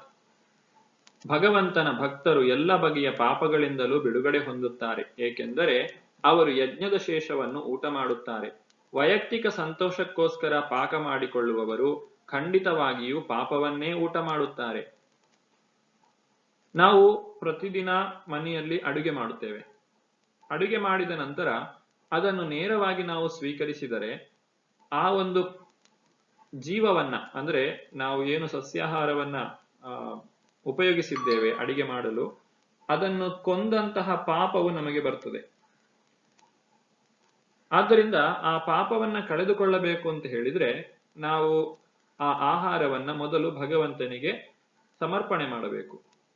ಭಗವಂತನಿಗೆ ಸಮರ್ಪಣೆ ಮಾಡಿದಾಗ ಭಗವಂತನು ಅದನ್ನು ಸ್ವೀಕರಿಸುತ್ತಾನೆ. ಯಾಕಂದರೆ ಭಗವಂತನೇ ಹೇಳಿದ್ದಾನೆ, ತಾನು ಪತ್ರಂ ಪುಷ್ಪಂ ಫಲಂ ತೋಯಂ, ಇವುಗಳನ್ನ ತಾನು ಸ್ವೀಕಾರ ಮಾಡುತ್ತೇನೆ ಅಂತ ಹೇಳಿ ಶ್ರೀಕೃಷ್ಣನು ಸ್ವತಃ ಹೇಳಿದ್ದಾನೆ. ಭಕ್ತಿಯಿಂದ ಯಾರು ಅರ್ಪಣೆ ಮಾಡ್ತಾರೆ ಅದನ್ನು ಭಗವಂತನು ಸ್ವೀಕಾರ ಮಾಡ್ತಾನೆ. ಯಾವುದನ್ನು ಭಗವಂತ ಸ್ವೀಕಾರ ಮಾಡ್ತಾನೋ ಅದು ಪ್ರಸಾದವಾಗಿ ಬದಲಾಗ್ತದೆ. ಮತ್ತು ಅದನ್ನ ಇಲ್ಲಿ ಯಜ್ಞಶಿಷ್ಟ ಅಂತ ಹೇಳಿದ್ದಾರೆ, ಯಜ್ಞಶಿಷ್ಟಾಶ್ವಿನ ಅಂತ ಹೇಳಿ. ಆ ರೀತಿಯಾಗಿ ಯಾರು ಈ ಒಂದು ಯಜ್ಞದ ಪ್ರಸಾದವನ್ನ ಭುಂಜತೆ, ಅದನ್ನ ಸ್ವೀಕಾರ ಮಾಡ್ತಾರೆ, ಅವರ ಎಲ್ಲಾ ಪಾಪಕರ್ಮಗಳು ನಾಶವಾಗುತ್ತವೆ. ಆದ್ರೆ ಯಾರು ತನಗಾಗಿ ಅಡುಗೆಯನ್ನ ಮಾಡಿಕೊಳ್ತಾರೋ ಅವರು ಖಂಡಿತವಾಗಿಯೂ ಪಾಪವನ್ನೇ ಊಟ ಮಾಡುತ್ತಾರೆ. ಆ ಒಂದು ಅಡಿಗೆ ಮಾಡುವಾಗ ನಡೆದಂತಹ ಏನು ಪಾಪ ಇದೆ ಅದನ್ನ ಆ ವ್ಯಕ್ತಿಯೇ ಭೋಗಿಸಬೇಕಾಗ್ತದೆ. ಈ ರೀತಿಯಾಗಿ ನಮ್ಮ ನಿತ್ಯ ಜೀವನದಲ್ಲಿಯೂ ಕೂಡ ಭಗವಂತನ ಯಜ್ಞವನ್ನ ಮಾಡುವ ಮೂಲಕ ಭಗವಂತನನ್ನೂ ಸಂತುಷ್ಟಿಗೊಳಿಸಬಹುದು. ಜೊತೆಗೆ ನಾವು ನಮ್ಮ ಜೀವನ ನಿರ್ವಹಣೆಯನ್ನು ಮಾಡಲು ಸಾಧ್ಯ. ಸಂಸಾರದಲ್ಲಿ ನಾವು ಬಂಧನಕ್ಕೆ ಒಳಗಾಗದೆ ಬಿಡುಗಡೆಯನ್ನ ಪಡೆಯಲು ಕೂಡ ಸಾಧ್ಯ. ಇದೆಲ್ಲವೂ ಸಾಧ್ಯವಾಗಬೇಕು ಅಂತ ಹೇಳಿದ್ರೆ ನಮಗೆ ಜ್ಞಾನವೂ ಬೇಕು, ಕರ್ಮವೂ ಬೇಕು. ಜ್ಞಾನದ ಮುಖಾಂತರ ಭಗವಂತನ ಸೇವೆಯನ್ನ ಹೇಗೆ ಮಾಡಬೇಕು ಎಂಬುದನ್ನು ನಾವು ತಿಳಿದುಕೊಳ್ಳಬೇಕು. ಆ ರೀತಿಯಾಗಿ ತಿಳಿದುಕೊಂಡ ನಂತರ ನಾವು ಆ ಕರ್ಮದಲ್ಲಿ ಅಥವಾ ಭಗವಂತನ ಸೇವೆಯಲ್ಲಿ ತೊಡಗಬೇಕು. ಯಾವ ವ್ಯಕ್ತಿ ಭಗವಂತನ ಸೇವೆಯ ಕುರಿತಾಗಿ ತಿಳಿದುಕೊಂಡಿಲ್ಲವೋ ಆತನಿಗೆ ಭಗವಂತನ ಸೇವೆ ಮಾಡಲು ಸಾಧ್ಯವಾಗುವುದಿಲ್ಲ. ಮತ್ತು ಭಗವಂತನ ಜ್ಞಾನವನ್ನ ತಿಳಿದುಕೊಂಡ ನಂತರ ಯಾವ ವ್ಯಕ್ತಿಯು ಭಗವಂತನ ಸೇವೆ ಮಾಡುವುದರಲ್ಲಿ ಆಸಕ್ತಿಯನ್ನು ಬೆಳೆಸಿಕೊಳ್ಳುವುದಿಲ್ಲವೋ ಆ ವ್ಯಕ್ತಿಯು ಯಜ್ಞವನ್ನ ಮಾಡಲು ಸಾಧ್ಯವಿಲ್ಲ. ಹಾಗಾಗಿ ಇಲ್ಲಿ ಎರಡೂ ಕೂಡ ಅವಶ್ಯಕವಿದೆ. ಜ್ಞಾನವನ್ನು ಬೆಳೆಸಿಕೊಳ್ಳುವುದು ಅಗತ್ಯ ಮತ್ತು ಆ ಜ್ಞಾನದ ಒಂದು ಆಧಾರದ ಮೇಲೆ ಭಗವಂತನ ಸೇವೆಯನ್ನ ಮಾಡುವುದು ಸಹ ಅಗತ್ಯವಾಗಿದೆ. ಈ ರೀತಿಯಾಗಿ ವ್ಯಕ್ತಿಯು ತನ್ನ ಜೀವನವನ್ನ ಭಕ್ತಿಮಯವನ್ನಾಗಿ ಮಾಡಲು ಸಾಧ್ಯ. ಮುಂದಕ್ಕೆ ಭಗವಂತನು ಯಜ್ಞ ಚಕ್ರದ ಕುರಿತಾಗಿ ತಿಳಿಸಿಕೊಡುತ್ತಾನೆ. ಹೇಗೆ ಮನುಷ್ಯರು ಮತ್ತು ದೇವತೆಗಳ ನಡುವೆ ಒಂದು ಬಾಂಧವ್ಯ ಇದೆ. ದೇವತೆಗಳು ಮನುಷ್ಯರಿಗೆ ಬೇಕಾದಂತಹ ಎಲ್ಲ ವಸ್ತುಗಳನ್ನು ನೀಡುತ್ತಾರೆ. ಅದೇ ರೀತಿ ಮನುಷ್ಯರು ಭಗವಂತನಿಗೆ ಯಜ್ಞವನ್ನು ಅರ್ಪಿಸುವ ಮೂಲಕ ಎಲ್ಲಾ ದೇವತೆಗಳನ್ನು ಸಂತುಷ್ಟಿಗೊಳಿಸಿ ತಾವು ಸಂತೋಷವಾಗಿದ್ದು ದೇವತೆಗಳಿಗೂ ಕೂಡ ಸಂತೋಷವನ್ನು ಉಂಟು ಮಾಡಲು ಪ್ರಯತ್ನಿಸಬಹುದು. ಅನ್ನದ್ಭವಂತಿ ಭೂತಾನಿ ಪರ್ಜನ್ಯಾದನ್ನ ಸಂಭವ ಯಜ್ಞಾದ್ಭವತಿ ಪರ್ಜನ್ಯೋ ಯಜ್ಞ ಕರ್ಮ ಸಮುದ್ಭವ. ಎಲ್ಲಾ ಜೀವಿಗಳು ಆಹಾರ ಧಾನ್ಯಗಳಿಂದ ಬದುಕುತ್ತವೆ. ಧಾನ್ಯಗಳನ್ನು ಮಳೆ ಉತ್ಪತ್ತಿ ಮಾಡುತ್ತದೆ. ಯಜ್ಞದ ಆಚರಣೆಯಿಂದ ಮಳೆಯಾಗುತ್ತದೆ. ಯಜ್ಞವು ನಿಯತ ಕರ್ಮಗಳಿಂದ ಉದ್ಭವಿಸುತ್ತದೆ. ನಮಗೆಲ್ಲ ತಿಳಿದಿರುವಂತೆ ನಾವು ಊಟ ಮಾಡುವಂತಹ ಆಹಾರ ಅದು ಧಾನ್ಯಗಳಿಂದ ದೊರಕುವಂಥದ್ದು. ಈ ಗಿಡ ಮತ್ತು ತರಕಾರಿಗಳು, ಹಣ್ಣು ಹಂಪಲು ಇವುಗಳೆಲ್ಲವೂ ಕೂಡ ಸಸ್ಯಗಳಿಂದಲೇ ಬರುವಂಥದ್ದು ಮತ್ತು ಸಸ್ಯಗಳು ಬೀಜದಿಂದ ಬರುವಂಥದ್ದು. ಹಾಗಾಗಿ ಇಲ್ಲಿ ಧಾನ್ಯಗಳು ಬಹಳ ಮುಖ್ಯ, ಆಹಾರ ಧಾನ್ಯಗಳು. ನಂತರ ಈ ಧಾನ್ಯಗಳು ಬೆಳೆಯಬೇಕು ಅಂತ ಹೇಳಿದ್ರೆ ಅದಕ್ಕೆ ನೀರು ಬೇಕು. ನೀರು ಅಂತ ಹೇಳಿದ್ರೆ ಮಳೆಯ ಅಗತ್ಯ ಇದೆ. ಮಳೆ ಯಾವ ರೀತಿಯಾಗಿ ಬರ್ತದೆ? ಅದು ಯಜ್ಞದಿಂದ, ನಾವು ಮಾಡುವಂತಹ ಯಜ್ಞದ ಆಚರಣೆಯಿಂದ ಮಳೆ ಆಗುತ್ತದೆ. ಇಲ್ಲಿ ಯಜ್ಞ ಅಂತ ಹೇಳಿದ್ರೆ ಏನು? ಯಜ್ಞ ಅಂತ ಹೇಳಿದ್ರೆ ಅಗ್ನಿಯಲ್ಲಿ ಹೋಮವನ್ನ ಅರ್ಪಿಸುವಂತಹದ್ದು ಯಜ್ಞ. ಆದ್ರೆ ಯಜ್ಞ ಅಂದ್ರೆ ಅದಷ್ಟೇ ಅಲ್ಲ. ಆ ಯಜ್ಞ ಪುರುಷನಾದಂತಹ ಭಗವಂತನಿಗೆ ಸಂತುಷ್ಟಿಯಾಗುವಂತೆ ಮಾಡುವ ಎಲ್ಲಾ ಕರ್ಮವೂ ಕೂಡ ಯಜ್ಞ ಅಂತ ಹೇಳಿಯೇ ಕರೆಯಲ್ಪಡ್ತದೆ. ಆ ಯಜ್ಞವನ್ನ ಮಾಡುವುದರಿಂದ ನಮಗೆ ಮಳೆಯು ದೊರಕುತ್ತದೆ. ಅಂದ್ರೆ ನಾವು ಮಾಡುವಂತಹ ಜಪಯಜ್ಞ, ನಾವು ಮಾಡುವಂತಹ ಸಂಕೀರ್ತನೆ ಯಜ್ಞ, ಇದೆಲ್ಲವೂ ಕೂಡ ನಮಗೆ ಭೌತಿಕವಾದಂತಹ ಲಾಭವನ್ನೂ ಮಾಡಿಕೊಡ್ತದೆ.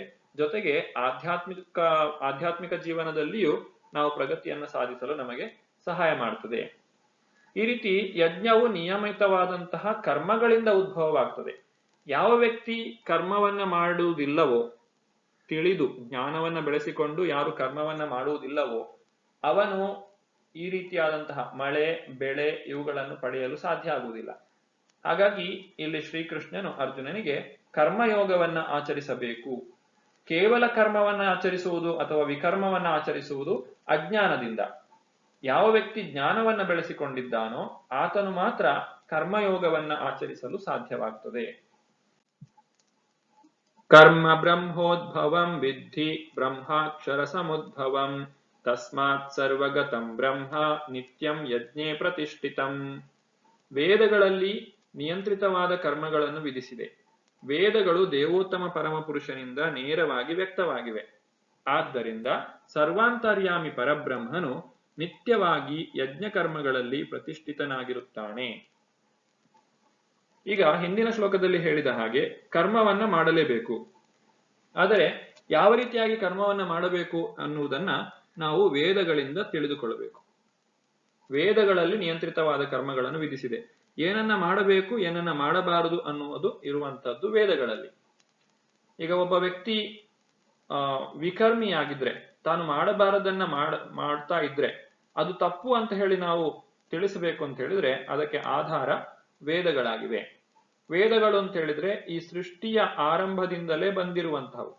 ಒಬ್ಬ ವ್ಯಕ್ತಿ ಹೇಗೆ ಜೀವಿಸಬೇಕು, ಹೇಗೆ ಜೀವಿಸಬಾರದು, ಏನನ್ನ ಮಾಡಬೇಕು, ಏನನ್ನ ಮಾಡಬಾರದು, ಈ ಎಲ್ಲಾ ವಿಧಿ ನಿಷೇಧಗಳನ್ನ ತಿಳಿಸಿಕೊಡುವಂತಹ ಆ ಒಂದು ಮ್ಯಾನ್ಯುವಲ್ ಅದು ಈ ವೇದಗಳಾಗಿವೆ. ಮತ್ತು ಈ ವೇದಗಳನ್ನ ನಾವು ಯಾಕೆ ಇಷ್ಟೊಂದು ಮುಖ್ಯ ಅಂತ ಹೇಳ್ತೇವೆ? ಯಾಕೆಂತ ಹೇಳಿದ್ರೆ ವೇದಗಳು ಅಪೌರುಷೇಯ, ಅವುಗಳಲ್ಲಿ ಯಾವುದೇ ರೀತಿಯಾದಂತಹ ದೋಷಗಳಿಲ್ಲ. ಆ ವೇದ ವಾಕ್ಯಗಳನ್ನ ನಾವು ಪಾಲನೆ ಮಾಡಲೇಬೇಕು. ಅದು ನೇರವಾಗಿ ಭಗವಂತನಿಂದಲೇ ನೀಡಲ್ಪಟ್ಟಿದೆ. ಆದ್ದರಿಂದಲೇ ಅದನ್ನ ಶ್ರುತಿ ಅಂತ ಹೇಳಿ ಕರೀತಾರೆ. ಹೀಗೆ ಆ ಒಂದು ಯಜ್ಞ ಕರ್ಮ ಏನಿದೆ, ನಾವು ಭಗವಂತನ ಕುರಿತಾಗಿ ಜ್ಞಾನವನ್ನ ಬೆಳೆಸಿಕೊಂಡು ಭಗವಂತನ ಪ್ರೀತ್ಯರ್ಥವಾಗಿ ಮಾಡುವಂತಹ ಕರ್ಮ ಏನಿದೆ, ಆ ಕರ್ಮದಲ್ಲಿ ಆ ಭಗವಂತನು ಪ್ರತಿಷ್ಠಿತನಾಗಿರುತ್ತಾನೆ. ಈ ರೀತಿಯಾಗಿ ನಾವು ನಮ್ಮ ಜೀವನವನ್ನ ಸಾರ್ಥಕಗೊಳಿಸಿಕೊಳ್ಳಿಕ್ಕೆ ಸಾಧ್ಯ ಇದೆ.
ಏವಂ ಪ್ರವರ್ತಿತಂ ಚಕ್ರಂ ನಾನುವರ್ತತಿ ಹಯಃ ಅಘಾಯುರಿಂದ್ರಿಯಾರಾಮೋ ಮೋಘಂ ಪಾರ್ಥಾಸ ಜೀವತಿ.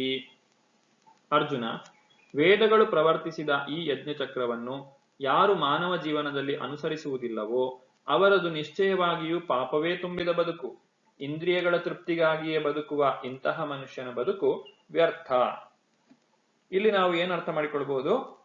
ಜ್ಞಾನವೂ ಬೇಕು, ಕರ್ಮವೂ ಬೇಕು. ಒಬ್ಬ ವ್ಯಕ್ತಿ ಜ್ಞಾನವನ್ನ ಬೆಳೆಸಿಕೊಳ್ಳದೆ ಇದ್ರೆ ಯಾವ ರೀತಿಯಾಗಿ ಆತನು ತನ್ನ ಜೀವನವನ್ನ ವ್ಯರ್ಥ ಮಾಡಿಕೊಳ್ತಾನೆ ಅನ್ನೋದನ್ನು ನಾವು ಇಲ್ಲಿ ಕಾಣಬಹುದು. ಜ್ಞಾನವನ್ನ ಬೆಳೆಸಿಕೊಳ್ಳದೆ ಇದ್ರೆ ವ್ಯಕ್ತಿಯು ಯಜ್ಞ ಚಕ್ರವನ್ನ ಪಾಲನೆ ಮಾಡುವುದು, ಅನುಸರಿಸುವುದು ಸಾಧ್ಯವಾಗುವುದಿಲ್ಲ. ಯಾಕೆ ಸಾಧ್ಯವಾಗುವುದಿಲ್ಲ? ದೇವತೆಗಳು ನಮಗೆ ಬೇಕಾದ್ದೆಲ್ಲವನ್ನು ಕೂಡ ಕೊಡ್ತಾರೆ. ಆದ್ರೆ ಈ ಅಜ್ಞಾನಿಗೆ ಇದು ದೇವತೆಗಳು ಕೊಡ್ತಾ ಇದ್ದಾರೆ ಅಥವಾ ಭಗವಂತನ ಅನುಗ್ರಹದಿಂದ ದೊರಕ್ತಾ ಇದೆ ಅನ್ನೋದು ಗೊತ್ತಾಗದೇ ಇದ್ದಾಗ ತಾನು ಕೇವಲ ಅವುಗಳನ್ನ ಭೋಗಿಸುವುದರಲ್ಲೇ ಜೀವನವನ್ನ ಕಳೆಯುತ್ತಾನೆ. ಅವನು ಮತ್ತೆ ಭಗವಂತನಿಗೆ ಅದನ್ನ ಸಮರ್ಪಣೆ ಮಾಡಬೇಕು ಅನ್ನೋದು ಅವನಿಗೆ ಗೊತ್ತಾಗುವುದಿಲ್ಲ. ಹೀಗೆ ಭಗವಂತನಿಗೆ ಸಮರ್ಪಣೆ ಮಾಡದೆ ಕೇವಲ ಭೋಗದಲ್ಲೇ ತೊಡಗಿದರೆ ಅವನನ್ನ ಕಳ್ಳ ಅಂತ ಹೇಳಿ ಹೇಳ್ತಾರೆ.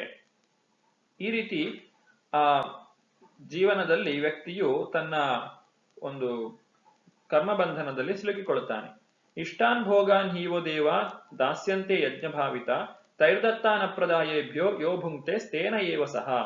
ಯಾವ ವ್ಯಕ್ತಿ ದೇವತೆಗಳಿಂದ ಎಲ್ಲಾ ವಸ್ತುಗಳನ್ನು ಪಡೆದ ನಂತರ ಅವರಿಗೆ ಅದನ್ನ ಮತ್ತೆ ಹಿಂದಕ್ಕೆ ಸಮರ್ಪಿಸುವುದಿಲ್ಲವೋ ಅಥವಾ ಭಗವಂತನ ಸೇವೆಯಲ್ಲಿ ಅದನ್ನ ತೊಡಗಿಸುವುದಿಲ್ಲವೋ ಅಂತಹ ವ್ಯಕ್ತಿಯನ್ನ ಕಳ್ಳ ಅಂತ ಹೇಳಿ ಕರೆಯುತ್ತಾರೆ. ಇಂತಹ ವ್ಯಕ್ತಿಗಳಿಗೆ ಶಿಕ್ಷೆಯು ಖಂಡಿತವಾಗಿಯೂ ಸಿಗುತ್ತದೆ.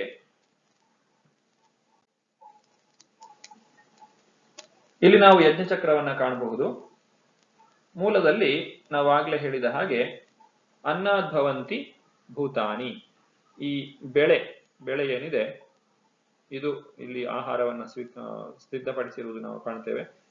ಈ ಆಹಾರ ಸಿದ್ಧ ಆಗಬೇಕು ಅಂತ ಹೇಳಿದ್ರೆ ನಮಗೆ ಬೆಳೆ ಬೇಕು. ಬೆಳೆ ಬೇಕು ಅಂತ ಹೇಳಿದ್ರೆ ಅದಕ್ಕೆ ಮಳೆಯ ಅಗತ್ಯ ಇದೆ. ಈ ಮಳೆ ಹೇಗೆ ಬರ್ತದೆ ಅಂತ ಹೇಳಿದ್ರೆ ಭಗವಂತನ ಕುರಿತಾಗಿ ಮಾಡುವಂತಹ ಯಜ್ಞದಿಂದ. ಆ ಯಜ್ಞವನ್ನ ನಾವು ಹೇಗೆ ಮಾಡಬೇಕು, ಆ ಯಜ್ಞಗಳನ್ನ ಮಾಡಬೇಕು ಅಂತ ಹೇಳಿದ್ರೆ ಅದು ನಮಗೆ ವೇದಗಳಲ್ಲಿ ಅವುಗಳ ಉಲ್ಲೇಖ ಇದೆ. ಆ ವೇದಗಳನ್ನ ತಿಳಿದುಕೊಳ್ಳುವ ಮೂಲಕ ವ್ಯಕ್ತಿಯು ಕರ್ತವ್ಯವನ್ನ ಮಾಡಬೇಕು. ಇಲ್ಲಿ ಕರ್ತವ್ಯ ದೃಷ್ಟಿಯಿಂದ ಕೆಲಸವನ್ನ ಮಾಡುವುದು ಅಂತ ಹೇಳಿದ್ರೆ ಅಲ್ಲಿ ತನ್ನ ಸ್ವಾರ್ಥ ಅಥವಾ ಇಂದ್ರಿಯ ಭೋಗದ ಆ ಒಂದು ಆಸೆ ಅಲ್ಲಿ ಇರುವುದಿಲ್ಲ. ಅದರಿಂದ ಆ ವ್ಯಕ್ತಿಯು ವೈರಾಗ್ಯವನ್ನ ಬೆಳೆಸಿಕೊಂಡಿದ್ದಾನೆ ಎಂಬುದು ನಮಗೆ ಇಲ್ಲಿ ಅರ್ಥ ಆಗ್ತದೆ. ಹಾಗಾಗಿ ಆ ಹಿಂದೆ ಶ್ಲೋಕದಲ್ಲಿ ಹೇಳಿದಂತೆ ಅನ್ನದ್ಭವಂತಿ ಭೂತಾನಿ, ಊಟ ಮಾಡುವುದರಿಂದ ಜೀವಿಗಳು ಬದುಕ್ತಾರೆ. ಆ ಊಟ ಬೇಕು ಅಂತ ಹೇಳಿದ್ರೆ ಬೆಳೆ ಅಥವಾ ಆ ಒಂದು ದವಸ ಧಾನ್ಯಗಳು ಬೇಕು. ದವಸ ಧಾನ್ಯಗಳು ಬೇಕು ಅಂತ ಹೇಳಿದ್ರೆ ಮಳೆ ಇರಬೇಕು. ಮಳೆ ಬರಬೇಕು ಅಂತ ಹೇಳಿದ್ರೆ ನಾವು ಯಾವುದೇ ಫಲಾಪೇಕ್ಷೆ ಇಲ್ಲದೆ ಕರ್ತವ್ಯ ದೃಷ್ಟಿಯಿಂದ ವೇದಗಳಲ್ಲಿ ಹೇಳಿರುವಂತೆ ನಮ್ಮ ಕರ್ಮವನ್ನ ಮಾಡಬೇಕು. ಮತ್ತು ಈ ವೇದಗಳಿಗೆ ಯಾರು ಆಧಾರ? ಅದು ಭಗವಂತನಿಂದಲೇ ನೇರವಾಗಿ ವೇದಗಳು ಬಂದಿರುವಂತದ್ದು. ತೇನೇ ಬ್ರಹ್ಮ ಹೃದಯ ಆದಿ ಕವಯೇ ಮುಹ್ಯಂತಿ ಯತ್ ಸೂರಯ. ಆ ಭಗವಂತನಿಂದಲೇ ಈ ವೇದಗಳು ಬಂದಿರುವಂತದ್ದು.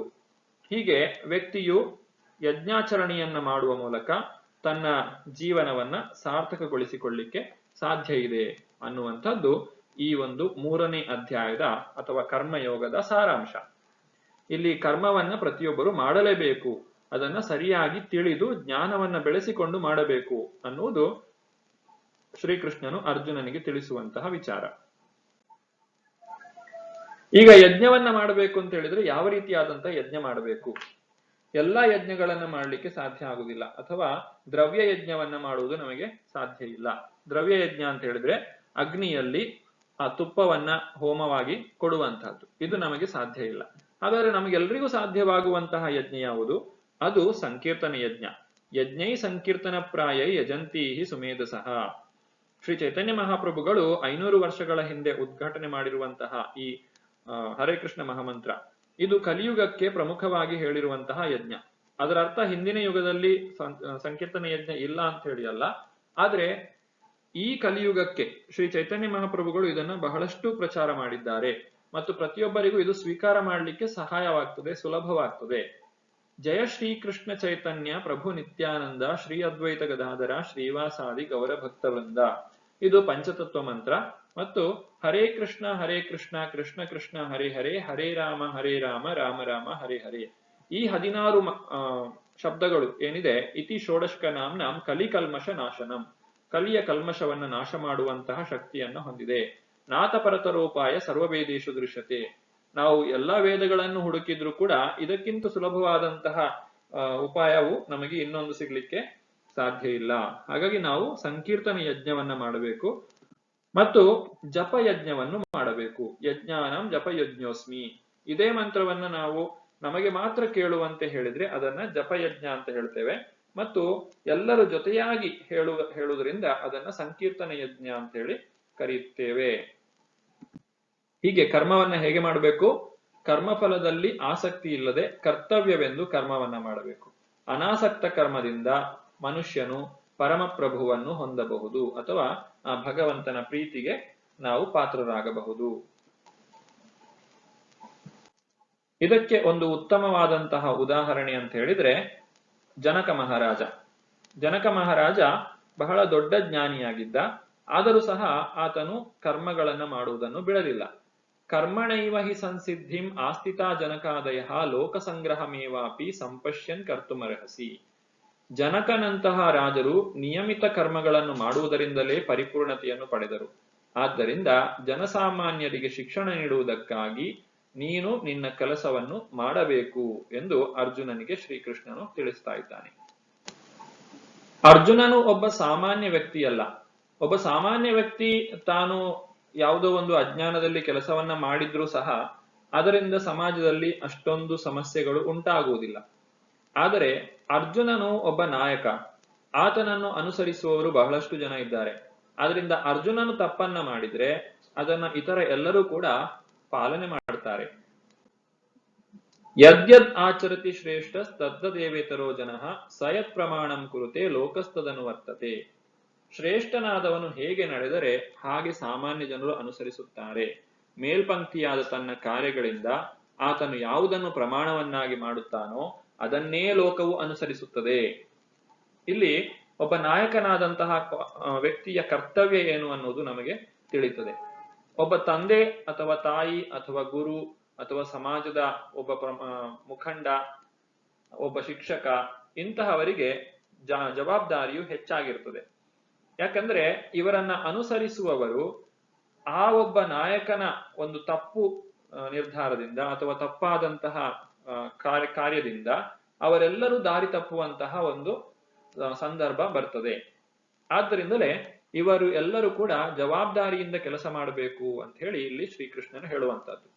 ಅರ್ಜುನನಿಗೆ ಹೇಳುವುದಾದ್ರೆ, ಈಗ ಅರ್ಜುನನೇನಾದ್ರೂ ಯುದ್ಧವನ್ನ ಮಾಡದೆ ತಾನು ಸುಮ್ಮನೆ ಕುಳಿತು ಬಿಟ್ಟ ಅಂತ ಹೇಳಿದ್ರೆ ಇಡೀ ಪಾಂಡವರ ಒಂದು 7 ಅಕ್ಷೋಹಿಣಿ ಸೈನ್ಯವೂ ಸಹ ಸುಮ್ಮನೆ ಕುಳಿತು ಬಿಟ್ಟಿತು ಅಂತ ಹೇಳಿದ್ರೆ ಬಹಳ ಸುಲಭವಾಗಿ ದುರ್ಯೋಧನನಿಗೆ ಜಯವು ಲಭಿಸ್ತದೆ. ಹೀಗೆ ಜಯವು ಲಭಿಸಿದ್ರೆ ಆ ಅಧರ್ಮವು ಸಂಸ್ಥಾಪನೆಯಾಗ್ತದೆ. ಇದು ಶ್ರೀಕೃಷ್ಣನ ಯೋಜನೆಗೆ ವಿರುದ್ಧವಾದದ್ದು. ಯಾಕಂದ್ರೆ ಶ್ರೀಕೃಷ್ಣನು ಈ ಒಂದು ಧರ್ಮ ಯುದ್ಧವನ್ನು ನಡೆಸ್ತಾ ಇರುವಂತದ್ದೇ ಧರ್ಮ ಸಂಸ್ಥಾಪನೆಗೋಸ್ಕರ. ಹಾಗಾಗಿ ಅರ್ಜುನನು ಶ್ರೀಕೃಷ್ಣನ ಕೈಯಲ್ಲಿ ಒಂದು ನಿಮಿತ್ತವಾಗಿ ಆ ಒಂದು ಯುದ್ಧವನ್ನ ಮಾಡಬೇಕು, ಸ್ವಾರ್ಥಕ್ಕಾಗಿ ಅಲ್ಲ. ಯಾಕಂದ್ರೆ ಅರ್ಜುನನು ಇಲ್ಲಿ ಗೆಲ್ಲಬೇಕೋ ಸೋಲಬೇಕೋ ಅನ್ನೋದು ಪ್ರಶ್ನೆ ಅಲ್ಲ, ಯುಧಿಷ್ಠಿರ ಮಹಾರಾಜ ರಾಜನಾಗಬೇಕೋ ಬೇಡವೋ ಅನ್ನೋದು ಪ್ರಶ್ನೆ ಅಲ್ಲ. ಇಲ್ಲಿ ಪ್ರಶ್ನೆ ಬಂದಿರುವಂತಹದ್ದು ಧರ್ಮದ ಸಂಸ್ಥಾಪನೆ ಆಗಬೇಕೋ ಬೇಡವೋ ಅನ್ನುವಂಥದ್ದು. ಅದಕ್ಕೆ ಉತ್ತರ ಖಂಡಿತವಾಗಿಯೂ ಧರ್ಮದ ಸಂಸ್ಥಾಪನೆ ಆಗಲೇಬೇಕು, ಅಧರ್ಮದ ನಾಶ ಆಗಲೇಬೇಕು. ಅದಕ್ಕೋಸ್ಕರ ಶ್ರೀಕೃಷ್ಣನು ಪಾಂಡವರನ್ನ ಒಂದು ನಿಮಿತ್ತವಾಗಿಸಿಕೊಂಡು ತನ್ನ ಆ ಒಂದು ಯೋಜನೆ ಏನಿದೆ ಅದಕ್ಕೆ ಸರಿಯಾಗಿ ಇಲ್ಲಿ ಕೆಲಸವನ್ನ ಮಾಡುತ್ತಾ ಇದ್ದಾನೆ. ಶ್ರೀಕೃಷ್ಣನು ತನ್ನದೇ ಒಂದು ಉದಾಹರಣೆಯನ್ನು ಕೊಡ್ತಾನೆ. ಏನು ಅಂತ ಹೇಳಿದ್ರೆ, ನಮೇ ಪಾರ್ಥಾಸ್ತಿ ಕರ್ತವ್ಯಂ ತ್ರಿಷು ಲೋಕೇಶು ಕಿಂಚನ ನಾನವಾಪ್ತಮವಾಪ್ತವ್ಯಂ ವರ್ತ ಏವಚ ಕರ್ಮಣಿ. ಪಾರ್ಥನೆ, ಮೂರು ಲೋಕದಲ್ಲಿಯೂ ನನಗೆ ನಿಯಮಿತವಾದ ಯಾವುದೇ ಕಾರ್ಯವಿಲ್ಲ, ನಾನು ಬಯಸುವ ವಸ್ತು ಯಾವುದೂ ಇಲ್ಲ, ಆದರೂ ನಾನು ಪಡೆಯಬೇಕಾದದ್ದು ಏನೂ ಇಲ್ಲ, ಆದರೂ ನಾನು ನಿಯಮಿತ ಕರ್ತವ್ಯಗಳಲ್ಲಿ ನಿರತನಾಗಿದ್ದೇನೆ. ಭಗವಂತನಿಗೆ ಯಾವ ಕರ್ತವ್ಯ ಇದೆ? ಭಗವಂತ ಎಲ್ಲವನ್ನೂ ಕೂಡ ನಿಯಂತ್ರಣ ಮಾಡುವವನು. ಹೇಗೆ ಒಬ್ಬ ಶ್ರೀಮಂತನಾದಂತಹ ವ್ಯಕ್ತಿ, ಆತನಿಗೆ ಜೀವನದಲ್ಲಿ ಯಾವುದೇ ಕರ್ತವ್ಯ ಅಂತ ಹೇಳಿ ಇರುವುದಿಲ್ಲ, ಅವನೇನನ್ನೇ ಮಾಡಿದ್ರು ತನ್ನ ಒಂದು ಪ್ರೀತಿಯಿಂದ ಮಾಡಬೇಕಷ್ಟೆ.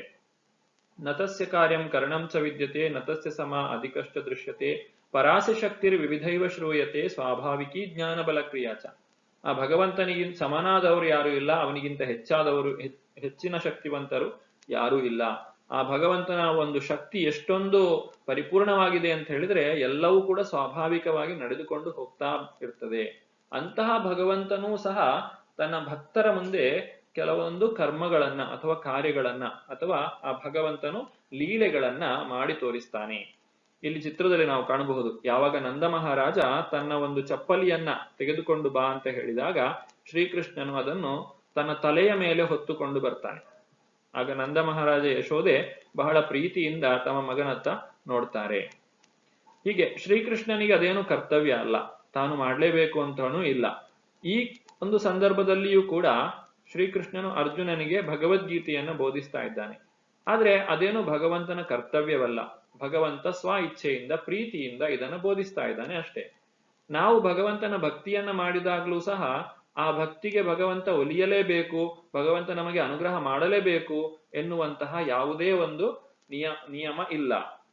ಭಕ್ತರಿಗೆ ಒಲಿಯುವಂಥದ್ದು ಭಗವಂತನ ಕರ್ತವ್ಯ ಅಲ್ಲ, ಬದಲಾಗಿ ಅದು ಆತನು ತನ್ನ ಭಕ್ತರಲ್ಲಿ ತೋರಿಸುವಂತಹ ಪ್ರೀತಿ. ಹಾಗಾಗಿ ಕರ್ಮವನ್ನ ಮಾಡುವಂತಹದ್ದು ಅದು ಎಲ್ಲರೂ ಕೂಡ ಮಾಡಲೇಬೇಕಾದಂತಹ ಒಂದು ಕೆಲಸವಾಗಿದೆ.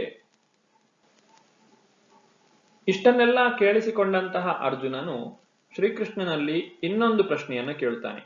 ಅದೇನು ಅಂತ ಹೇಳಿದ್ರೆ, ಈ ರೀತಿಯಾಗಿ ಜನರು ಮಾಡಬೇಕಾದಂತಹ ಕರ್ಮವನ್ನ ಬಿಟ್ಟು ಬೇರೆ ಕರ್ಮಗಳನ್ನ ಏತಕ್ಕೋಸ್ಕರ ಮಾಡ್ತಾರೆ? ಅರ್ಜುನ ಹೇಳುತ್ತಾನೆ, ವೃಷ್ಣಿಯ ಸಂತತಿಯವನಾದ ಶ್ರೀಕೃಷ್ಣನೇ, ಮನುಷ್ಯನು ಇಷ್ಟವಿಲ್ಲದಿದ್ದರೂ ಬಲಾತ್ಕಾರದಿಂದ ಪಾಪ ಕಾರ್ಯಗಳನ್ನು ಮಾಡಲು ಯಾವುದರಿಂದ ಪ್ರಚೋದಿತನಾಗುತ್ತಾನೆ? ಇದು ಶ್ರೀಕೃಷ್ಣನಿಗೆ ಅರ್ಜುನನು ಕೇಳುವಂತಹ ಪ್ರಶ್ನೆ. ಅಂದ್ರೆ ನನಗಿಷ್ಟ ಇಲ್ಲ, ಆದ್ರೂ ಕೂಡ ನಾನು ಕೆಲವೊಂದು ಕರ್ಮಗಳನ್ನ ಮಾಡ್ತೇನೆ, ಇದಕ್ಕೆ ಏನು ಕಾರಣ ಅನ್ನುವಂಥದ್ದು ಅರ್ಜುನನ ಪ್ರಶ್ನೆ. ಅಥಕೇನ ಪ್ರಯುಕ್ತೋಯಂ ಪಾಪಂ ಚರತಿ ಪುರುಷಃ ಅನಿಚ್ಛನ್ನಪಿ ವಾಷ್ಣೇಯ ಬಲಾದಿವ ನಿಯೋಜಿತ. ಈ ಬಲವಂತವಾಗಿ ನಾವು ಕರ್ಮವನ್ನ ಮಾಡುವ ರೀತಿಯಲ್ಲಿ ಯಾವುದು ಪ್ರಚೋದಿಸ್ತಾ ಇದೆ? ಅದಕ್ಕೆ ಭಗವಂತ ಹೇಳ್ತಾನೆ, ಕಾಮ ಏಷ ಕ್ರೋಧ ಏಷ ರಜೋಗುಣ ಸಮುದ್ಭವ ಮಹಾಶನೋ ಮಹಾಪಾಪ್ಮ ವಿದ್ಧಿಯೇನ ಮಿಹ ವೈರಿಣಂ.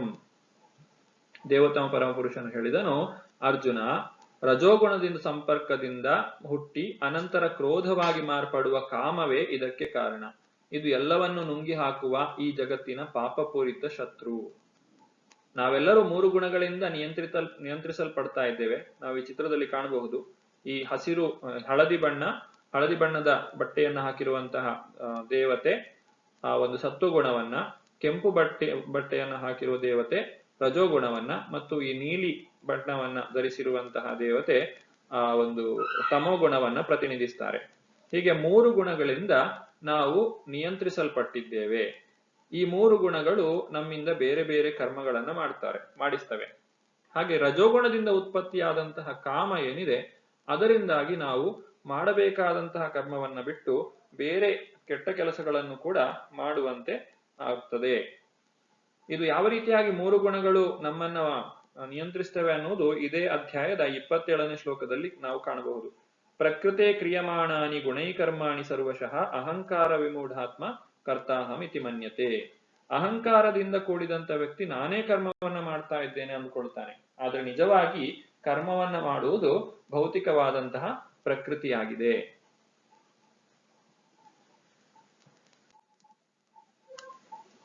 ಅಥಕೇನ ಪ್ರಯುಕ್ತೋಯಂ ಪಾಪಂ ಚರಿತಿ ಪುರುಷಃ ಅನಿಷ್ಠಂ ನಪಿ ವಾರ್ಷ್ಣೇಯ ಬಲಾದಿವ ನಿಯೋಜಿತ. ಇದೇ ಪ್ರಶ್ನೆ, ಈ ಅರ್ಜುನನು ಕೇಳಿದಂತಹ ಪ್ರಶ್ನೆ. ಇಲ್ಲಿ ನಾವು ಕಾಣಬಹುದು ಯಾವ ರೀತಿಯಾಗಿ ಒಬ್ಬ ವ್ಯಕ್ತಿ ತನ್ನನ್ನು ತಾನು ಹಾಳು ಮಾಡಿಕೊಳ್ತಾನೆ. ಈ ಒಂದು ಕಾಮ, ಕ್ರೋಧ, ಲೋಭ, ಮೋಹ, ಮದ, ಮಾತ್ಸರ್ಯಗಳಿಗೆ ಒಳಗಾಗಿ ಆ ವ್ಯಕ್ತಿಯನ್ನ 3 ಗುಣಗಳು ಹೇಗೆ ಎಳೆಯುತ್ತದೆ, ಕೆಳಮಟ್ಟಕ್ಕೆ ಎಳೆಯುತ್ತದೆ ಅನ್ನುವುದನ್ನ ನಾವಿಲ್ಲಿ ಈ ಚಿತ್ರದಲ್ಲಿ ಕಾಣಬಹುದು.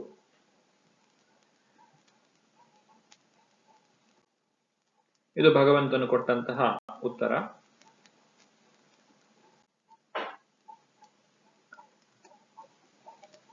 ಮುಂದಕ್ಕೆ ಈ ಕಾಮವು ಯಾವ ರೀತಿಯಾಗಿ ವ್ಯಕ್ತಿಯನ್ನ ಆವರಿಸ್ತದೆ ಅನ್ನುವುದನ್ನ ಶ್ರೀಕೃಷ್ಣನು ಇಲ್ಲಿ ಉತ್ತರಿಸ್ತಾ ಇದ್ದಾನೆ. ಎಲ್ಲಿ ಎಲ್ಲ ಈ ಕಾಮವು ಆಶ್ರಯವನ್ನ ಪಡೆದಿದೆ. ಈಗ ನಾವು ನಮ್ಮ ಶತ್ರುವನ್ನ ಸಂಹಾರ ಮಾಡಬೇಕು, ನಾಶ ಮಾಡಬೇಕು ಅಂತ ಹೇಳಿದ್ರೆ ಮೊದಲು ನಾವು ಆ ಶತ್ರು ಎಲ್ಲಿ ಅಡಗಿ ಕೂತಿದ್ದಾನೆ ಅನ್ನೋದನ್ನ ತಿಳಿದುಕೊಳ್ಬೇಕು. ಶತ್ರುವಿನ ಅಡಗುದಾಣ ನಮಗೆ ಗೊತ್ತಾಯ್ತು ಅಂತ ಹೇಳಿದ್ರೆ ಅವನ ಮೇಲೆ ಆಕ್ರಮಣ ಮಾಡುವುದು ಸುಲಭ. ಹಾಗೆ ಇಲ್ಲಿ ಶ್ರೀಕೃಷ್ಣನು ಅರ್ಜುನನಿಗೆ ಈ ಕಾಮವು ಎಲ್ಲೆಲ್ಲ ಅಡಗಿ ಕೂತಿದೆ ಅನ್ನುವುದನ್ನ ತಿಳಿಸ್ತದೆ. ಧೂಮೇನಾವ್ರಿಯತೆ ವಹ್ನಿಃ ಯಥಾ ದರ್ಶೋ ಮಲೇನ ಚ ಯಥೋಲ್ಬೇನಾವೃತೋ ಗರ್ಭ ತಥಾ ತೇನೇದಮಾವೃತಂ. ಇಲ್ಲಿ ಪಿಪಿಟಿಯಲ್ಲಿ 37ನೇ ಶ್ಲೋಕವನ್ನ ಹಾಕಿದ್ದಾರೆ. ಈ ಶ್ಲೋಕವನ್ನ ಹಿಂದೆಯೇ ನಾವು ನೋಡಿದ್ದೇವೆ. ಹಾಗಾಗಿ ಇದನ್ನ ತೆಗೆದು 38ನೇ ಶ್ಲೋಕವನ್ನು ಕೂಡ ಹಾಕಿಕೊಳ್ಬಹುದು. ಅದರ ಅನುವಾದವನ್ನ ಹಾಕಿಕೊಂಡ್ರೆ ಅದು ಹೆಚ್ಚು ಪ್ರಸ್ತುತವಂತ ನನಗೆ ಅನ್ನಿಸ್ತದೆ. ಈಗ ಹೇಗೆಲ್ಲ ಈ ಒಂದು ಕಾಮವು ನಮ್ಮನ್ನ ಆವರಿಸ್ತದೆ ಅಂತ ನಾವು ನೋಡುವುದಾದ್ರೆ, ಬೆಂಕಿಯು ಹೊಗೆಯನ್ನ ಆವರಿಸಿದ ಹಾಗೆ, ಕನ್ನಡಿಯನ್ನ ಧೂಳು ಆವರಿಸಿದ ಹಾಗೆ, ಆ ಭ್ರೂಣವನ್ನ ಆ ಒಂದು ಹೊಟ್ಟೆಯಲ್ಲಿ ಇರುವಂತಹ ಮಗುವನ್ನ ಭ್ರೂಣವು ಆವರಿಸಿದಂತೆ ನಮ್ಮನ್ನ ಕಾಮವು ಆವರಿಸ್ತದೆ. ಇದು ಹೇಗೆ ಅಂತ ಹೇಳಿದ್ರೆ 3 ರೀತಿಯಾದಂತಹ ಜೀವಿಗಳನ್ನ ಇಲ್ಲಿ ಹೇಳ್ತಾರೆ. ಹೇಗೆ ಅಂದ್ರೆ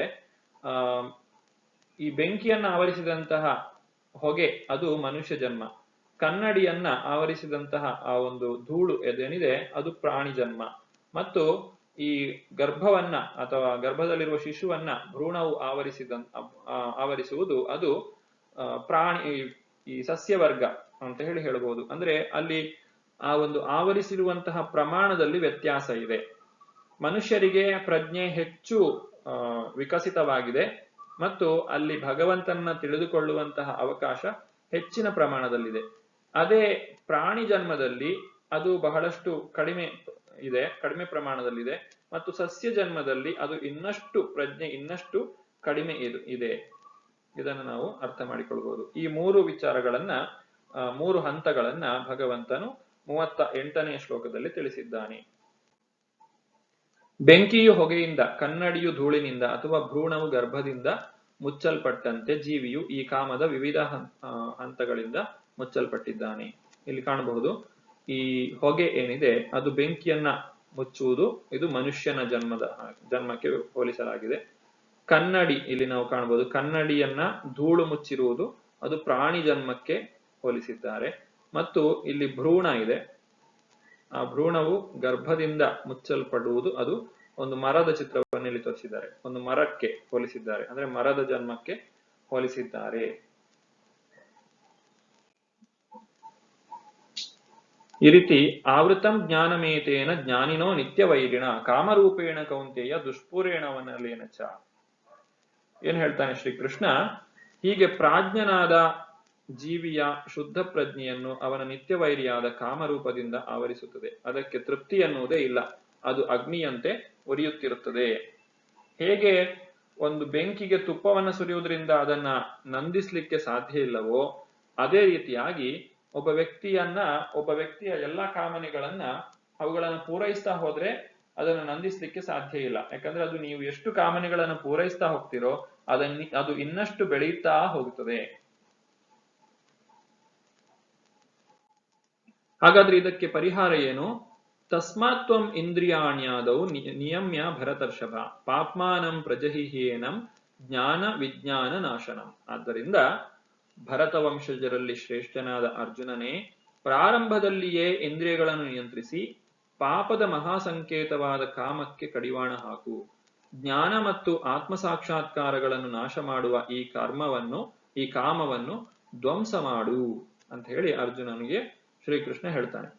ಅಂದ್ರೆ ನಾವು ಕರ್ಮವನ್ನ ಮಾಡುವ ಮೂಲಕ, ಭಗವಂತನ ಸೇವೆಯಲ್ಲಿ ತೊಡಗುವ ಮೂಲಕ ಆ ಕಾಮವನ್ನು ನಿಗ್ರಹ ಮಾಡಿ ನಾವು ಆಧ್ಯಾತ್ಮ ಪ್ರಗತಿಯನ್ನ ಸಾಧಿಸಬೇಕೇ ವಿನಃ ಕೇವಲ ಜ್ಞಾನವನ್ನ ಸಂಪಾದನೆ ಮಾಡಿ ನಾವು ಕರ್ಮವನ್ನ ಮಾಡದೆ ಕಾಮನೆಗಳನ್ನ ನಮ್ಮ ಹೃದಯದಲ್ಲೇ ಹುದುಗಿಸಿ ಇಟ್ಟುಕೊಳ್ಳಲು ಪ್ರಯತ್ನ ಮಾಡಿ ನಮ್ಮ ಪತನವನ್ನ ನಾವೇ ತಂದುಕೊಳ್ಳಬಾರದು ಅನ್ನುವುದು ಈ ಅಧ್ಯಾಯದ ಸಾರಾಂಶ.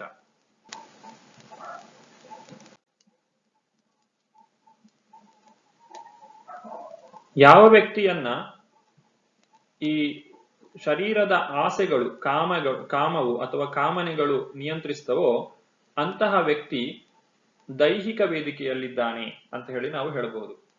ಆ ಶರೀರದ ಏನೆಲ್ಲ ಕಾಮನೆಗಳಿವೆಯೋ, ಅದರಿಂದ ಏನೆಲ್ಲ ವಿಚಾರಗಳು ಆತನ ಮನಸ್ಸಿನಲ್ಲಿ ಬರ್ತದೋ ಅವುಗಳನ್ನ ತೃಪ್ತಿಪಡಿಸ್ತಾ ತನ್ನ ಜೀವನವನ್ನ ಆತನು ನಡೆಸ್ತಾ ಹೋಗ್ತಾನೆ. ಇದು ಒಂದು ರೀತಿಯಾದಂತಹ ಪ್ರಾಣಿ ಜೀವನ.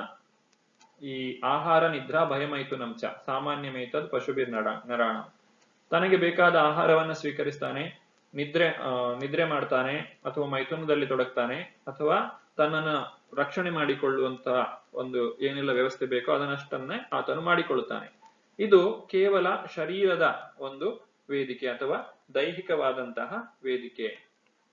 ಇನ್ನು ವ್ಯಕ್ತಿಯು ಸ್ವಲ್ಪ ಪ್ರಗತಿಯನ್ನ ಸಾಧಿಸಿದಾಗ, ತನ್ನ ಇಂದ್ರಿಯಗಳ ಮೇಲೆ ತಾನು ನಿಯಂತ್ರಣವನ್ನ ಸಾಧಿಸಿದಾಗ ಆತನು ಇಂದ್ರಿಯ ವೇದಿಕೆಗೆ ಬರ್ತಾನೆ.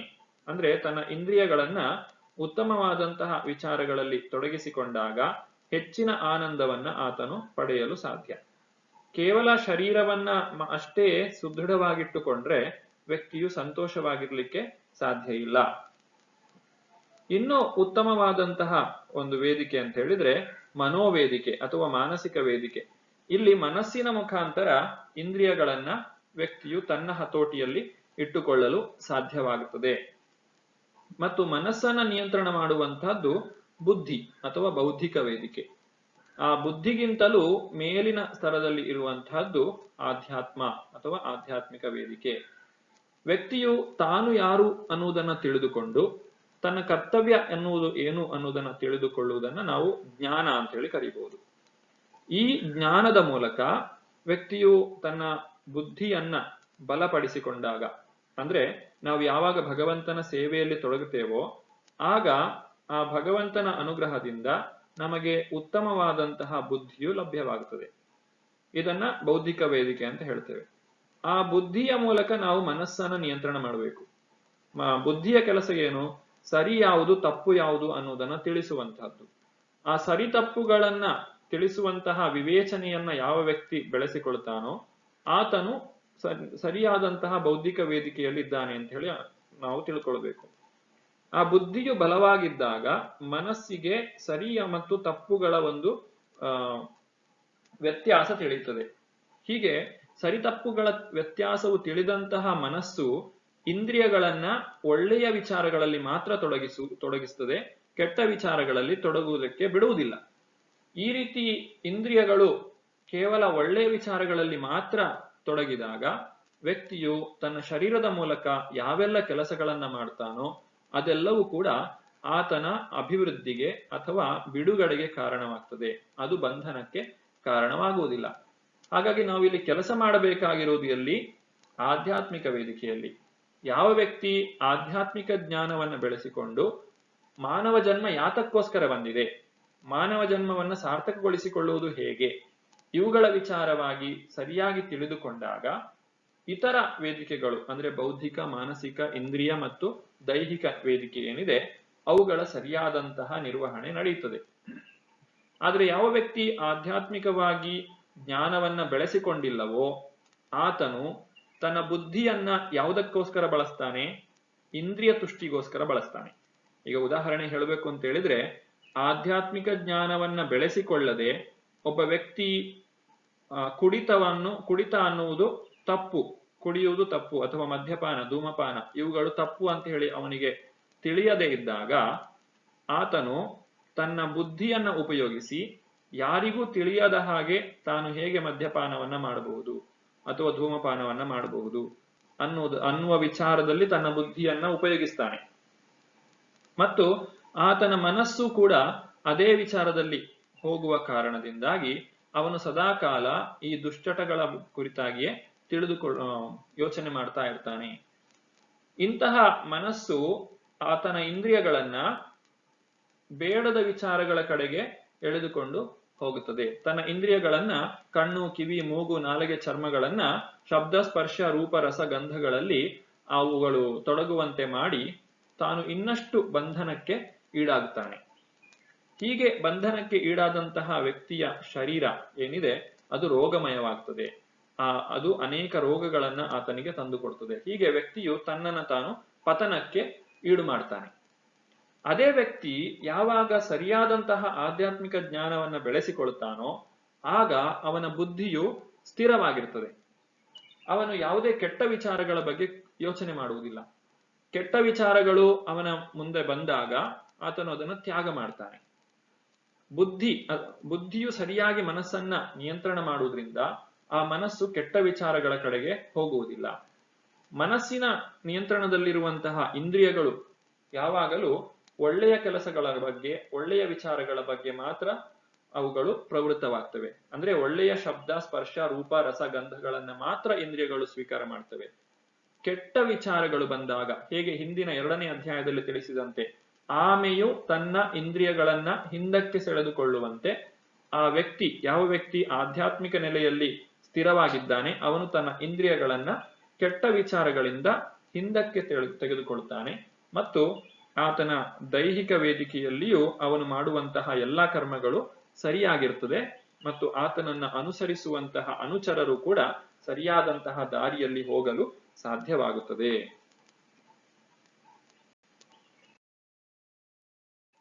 ಇದನ್ನೇ ಇಲ್ಲಿ ಈ ಒಂದು ಶ್ಲೋಕದಲ್ಲಿ ಶ್ರೀಕೃಷ್ಣನು ಹೇಳುವುದು, ಇಂದ್ರಿಯಾಣಿ ಪರಾಣ್ಯಾಹುರ್ ಇಂದ್ರಿಯೇಭ್ಯ ಪರಂ ಮನಃ ಮನಸಸ್ತು ಪರ ಬುದ್ಧಿರ್ ಯೋ ಬುದ್ಧೇ ಪರತಸ್ತು ಸಹ. ಕ್ರಿಯಾಶಾಲಿಯಾದ ಇಂದ್ರಿಯಗಳು ಜಡವಸ್ತುವಿಗಿಂತ ಶ್ರೇಷ್ಠ, ಮನಸ್ಸು ಇಂದ್ರಿಯಗಳಿಗಿಂತ ಶ್ರೇಷ್ಠ, ಬುದ್ಧಿಯು ಮನಸ್ಸಿಗಿಂತ ಇನ್ನೂ ಬಹುಶ್ರೇಷ್ಠ, ಮತ್ತು ಆತ್ಮನು ಬುದ್ಧಿಗಿಂತ ಬಹುಶ್ರೇಷ್ಠನು. ಹಾಗಾಗಿ ನಾವು ಮೊದಲು ಆಧ್ಯಾತ್ಮ ಜ್ಞಾನವನ್ನ ಬೆಳೆಸಿಕೊಳ್ಳಬೇಕು ಮತ್ತು ಅವುಗಳ ಆ ಜ್ಞಾನದ ಬಲದಿಂದ ನಾವು ಭಗವಂತನ ಸೇವೆಯಲ್ಲಿ ಕರ್ಮವನ್ನ ಮಾಡಬೇಕು. ಇದನ್ನ ಈ ಒಂದು ಚಿತ್ರದಲ್ಲಿಯೂ ನಾವು ಕಾಣಬಹುದು. ಈ ನಮ್ಮ ಶರೀರವನ್ನ ಒಂದು ರಥಕ್ಕೆ ಹೋಲಿಸಿದ್ದಾರೆ ಮತ್ತು ಈ ಶರೀರದಲ್ಲಿರುವಂತಹ 5 ಇಂದ್ರಿಯಗಳನ್ನ ಕುದುರೆಗಳಿಗೆ ಹೋಲಿಸಿದ್ದಾರೆ. ಈ ಕುದುರೆಗಳನ್ನು ನಿಯಂತ್ರಣ ಮಾಡುವಂತಹ ಮನಸ್ಸನ್ನ ಹಗ್ಗಕ್ಕೆ ಹೋಲಿಸಿದ್ದಾರೆ, ಅಥವಾ ಕುದುರೆಗಳನ್ನು ನಿಯಂತ್ರಣ ಮಾಡುವ ಹಗ್ಗವನ್ನ ನಮ್ಮ ಮನಸ್ಸಿಗೆ ಹೋಲಿಸಿದ್ದಾರೆ. ಮತ್ತು ಆ ಮನಸ್ಸನ್ನ ಯಾವುದು ನಿಯಂತ್ರಣ ಮಾಡ್ತದೋ ಅದು ಬುದ್ಧಿ. ಈ ಒಂದು ರಥದಲ್ಲಿ ಯಾರು ಪ್ರಯಾಣ ಮಾಡ್ತಾ ಇದ್ದಾರೆ ಆತನೇ ಆತ್ಮನು. ಈಗ ನಾವು ಏನು ಅರ್ಥ ಮಾಡಿಕೊಳ್ಬಹುದು, ಯಾವ ವ್ಯಕ್ತಿ ಜ್ಞಾನವನ್ನ ಬೆಳೆಸಿಕೊಂಡಿದ್ದಾನೆ, ಆಧ್ಯಾತ್ಮ ಜ್ಞಾನವನ್ನ, ಅವನ ರಥವು ಅವನನ್ನ ಸರಿಯಾದ ದಾರಿಗೆ ಅಥವಾ ಸರಿಯಾದಂತಹ ಗುರಿಯತ್ತ ಕರೆದುಕೊಂಡು ಹೋಗ್ತದೆ. ಯಾವ ವ್ಯಕ್ತಿ ಜ್ಞಾನವನ್ನ ಬೆಳೆಸಿಕೊಂಡಿಲ್ಲವೋ ಆತನು ಪತನವನ್ನ ಹೊಂದುತ್ತಾನೆ. ಜ್ಞಾನವನ್ನ ಬೆಳೆಸಿಕೊಂಡ ನಂತರ ಕಾರ್ಯ ಪ್ರವೃತ್ತನಾಗದೇ ಇದ್ರೆ ವ್ಯಕ್ತಿಯು ತನ್ನ ಒಂದು ಪ್ರಯಾಣವನ್ನ ಮಾಡಲಿಕ್ಕೆ ಸಾಧ್ಯ ಆಗುವುದಿಲ್ಲ. ಹಾಗಾಗಿ ಜ್ಞಾನ ಮತ್ತು ಕರ್ಮ ಎರಡೂ ಕೂಡ ನಮ್ಮ ಆಧ್ಯಾತ್ಮಿಕ ಪ್ರಗತಿಗೆ ಅಗತ್ಯವಾಗಿದೆ. ಈ ರೀತಿ ಈ 3ನೇ ಅಧ್ಯಾಯವನ್ನ ನಾವು ಅರ್ಥ ಮಾಡಿಕೊಳ್ಳಬಹುದು. ಅರ್ಜುನನ ಪ್ರಶ್ನೆ, ಜ್ಞಾನವನ್ನ ಬೆಳೆಸಿಕೊಂಡ ನಂತರ ಕರ್ಮವನ್ನ ಏಕೆ ಮಾಡಬೇಕು ಅನ್ನುವಂತಹ ಪ್ರಶ್ನೆಗೆ ಇಲ್ಲಿ ಶ್ರೀಕೃಷ್ಣನು ಬಹಳ ಚೆನ್ನಾಗಿ ಉತ್ತರವನ್ನು ಕೊಟ್ಟಿದ್ದಾನೆ. ಅರ್ಜುನನ್ ಕೇಳ್ತಾನೆ, ವೈರಾಗ್ಯವನ್ನ ಬೆಳೆಸಿಕೊಂಡು ಜ್ಞಾನವನ್ನು ಬೆಳೆಸಿಕೊಂಡು ತಾನು ಸುಮ್ಮನಿರಬೇಕೋ ಅಥವಾ ಈ ಯುದ್ಧವನ್ನ ಮಾಡಬೇಕು ಅನ್ನುವ ಪ್ರಶ್ನೆ. ಅರ್ಜುನ, ನೀನು ಜ್ಞಾನವನ್ನೂ ಬೆಳೆಸಿಕೊಳ್ಬೇಕು, ಯುದ್ಧವನ್ನೂ ಮಾಡಬೇಕು ಅನ್ನುವುದು ಶ್ರೀಕೃಷ್ಣನ ಉತ್ತರ. ಕರ್ಮವನ್ನ ಮಾಡುವಾಗ ನಿಷ್ಕಾಮ ಕರ್ಮಯೋಗದ ರೀತಿಯಲ್ಲಿ ಮಾಡಬೇಕು. ಈ ನಿಷ್ಕಾಮ ಕರ್ಮಯೋಗ ಕೇವಲ ಜ್ಞಾನ ಯೋಗಕ್ಕಿಂತ ಉತ್ತಮ. ಅಂದ್ರೆ ಕೇವಲ ಜ್ಞಾನವನ್ನ ಬೆಳೆಸಿಕೊಳ್ಳುವುದಕ್ಕಿಂತ ಅಥವಾ ವೈರಾಗ್ಯವನ್ನ ಬೆಳೆಸಿಕೊಳ್ಳುವುದಕ್ಕಿಂತ ಯಾವುದೇ ಕಾಮದ ಆಸೆ ಇಲ್ಲದೆ ಅಥವಾ ಈ ಕರ್ಮದ ಫಲದ ಆಸೆ ಇಲ್ಲದೆ ವ್ಯಕ್ತಿಯು ಕರ್ಮವನ್ನ ಮಾಡಿದಾಗ ಅದು ನಿಷ್ಕಾಮ ಕರ್ಮ ಅನ್ನಿಸಿಕೊಳ್ಳುತ್ತದೆ. ಇದು ಎಲ್ಲರಿಗೂ ಸಹಜವಾದದ್ದು ಮತ್ತು ಇದರಿಂದ ಬಂಧನವನ್ನ ನಾವು ಕಳೆದುಕೊಳ್ಳಬಹುದು. ವೇದಗಳನ್ನ ನಮ್ಮ ಒಂದು ಇಂದ್ರಿಯ ಭೋಗಕ್ಕಾಗಿ, ವೇದಗಳ ಒಂದು ಮಾರ್ಗದರ್ಶನವನ್ನ, ವೇದಗಳಲ್ಲಿ ಹೇಳಿರುವಂತಹ ವಿಚಾರಗಳನ್ನ ನಮ್ಮ ಇಂದ್ರಿಯ ಭೋಗಕ್ಕಾಗಿ ಉಪಯೋಗಿಸಿದ್ರೆ ಅದನ್ನ ಕರ್ಮಕಾಂಡ ಅಂತ ಹೇಳಿ ಕರೀತಾರೆ. ಮತ್ತು ಅದೇ ವೇದಗಳಲ್ಲಿ ಹೇಳಿರುವಂತಹ ನಿರ್ದೇಶನಗಳನ್ನ ಭಗವಂತನ ಪ್ರೀತ್ಯರ್ಥವಾಗಿ ಉಪಯೋಗಿಸಿದಾಗ ಅದನ್ನ ಕರ್ಮಯೋಗ ಅಂತ ಹೇಳಿ ಕರೀತೇವೆ. ನಾವು ಕರ್ಮಕಾಂಡವನ್ನ ಮಾಡುವುದರಿಂದ ಭೌತಿಕ ಜಗತ್ತಿನಲ್ಲಿ ಸಿಕ್ಕಿ ಹಾಕಿಕೊಳ್ತೇವೆ. ಕರ್ಮಯೋಗವನ್ನ ಮಾಡುವುದರಿಂದ ಭೌತಿಕ ಬಂಧನದಿಂದ, ಭವಬಂಧನದಿಂದ ಬಿಡುಗಡೆಯನ್ನ ಪಡೆಯುತ್ತೇವೆ. ಇದು ಕೇವಲ ನಮಗೆ ಮಾತ್ರ ಒಳಿತನ್ನ ಮಾಡುವುದಲ್ಲ, ನಮ್ಮನ್ನ ಯಾರು ಅನುಸರಿಸ್ತಾರೋ ಅವರಿಗೂ ಕೂಡ ಈ ಒಂದು ಕರ್ಮಯೋಗ ಸಹಾಯವನ್ನ ಮಾಡ್ತದೆ. ಅವರು ಕೂಡ ನಮ್ಮ ದಾರಿಯಲ್ಲೇ ನಡೆದುಕೊಂಡು ಬರಲಿಕ್ಕೆ ಸಹಾಯ ಮಾಡ್ತದೆ. ಆದ್ರಿಂದ ನಾವು ಕರ್ಮಯೋಗವನ್ನ ಆಚರಿಸಿದ್ರೆ ನಮಗೆ ಮಾತ್ರ ಪ್ರಯೋಜನ ಅಲ್ಲ, ಅದು ಇತರರಿಗೂ ಪ್ರಯೋಜನವನ್ನ ಉಂಟು ಮಾಡ್ತದೆ. ನಾವು ಕರ್ಮಯೋಗವನ್ನ ಆಚರಿಸದೇ ಇದ್ರೆ ಅದು ನಮಗೆ ಮಾತ್ರ ಹಾನಿ ಮಾಡುವುದಲ್ಲ, ನಮ್ಮನ್ನ ನಂಬಿಕೊಂಡು ನಮ್ಮನ್ನ ಯಾರು ಅನುಸರಿಸ್ತಾರೋ ಅವರಿಗೂ ಕೂಡ ಹಾನಿಯನ್ನು ಉಂಟು ಮಾಡ್ತದೆ. ಹಾಗಾಗಿ ಯಾವ ವ್ಯಕ್ತಿ ಜವಾಬ್ದಾರಿಯುತವಾದಂತಹ ಸ್ಥಾನದಲ್ಲಿದ್ದಾನೋ ಅವನು ಸರಿಯಾದಂತಹ ಕೆಲಸವನ್ನ ಮಾಡುವ ಮೂಲಕ, ಜ್ಞಾನದ ಮೂಲಕ ಕರ್ಮವನ್ನ ಮಾಡುವುದರಿಂದ ತನ್ನನ್ನು ಉದ್ಧಾರ ಮಾಡಿಕೊಳ್ಳಬಹುದು, ಇತರರನ್ನು ಉದ್ಧಾರ ಮಾಡಬಹುದು.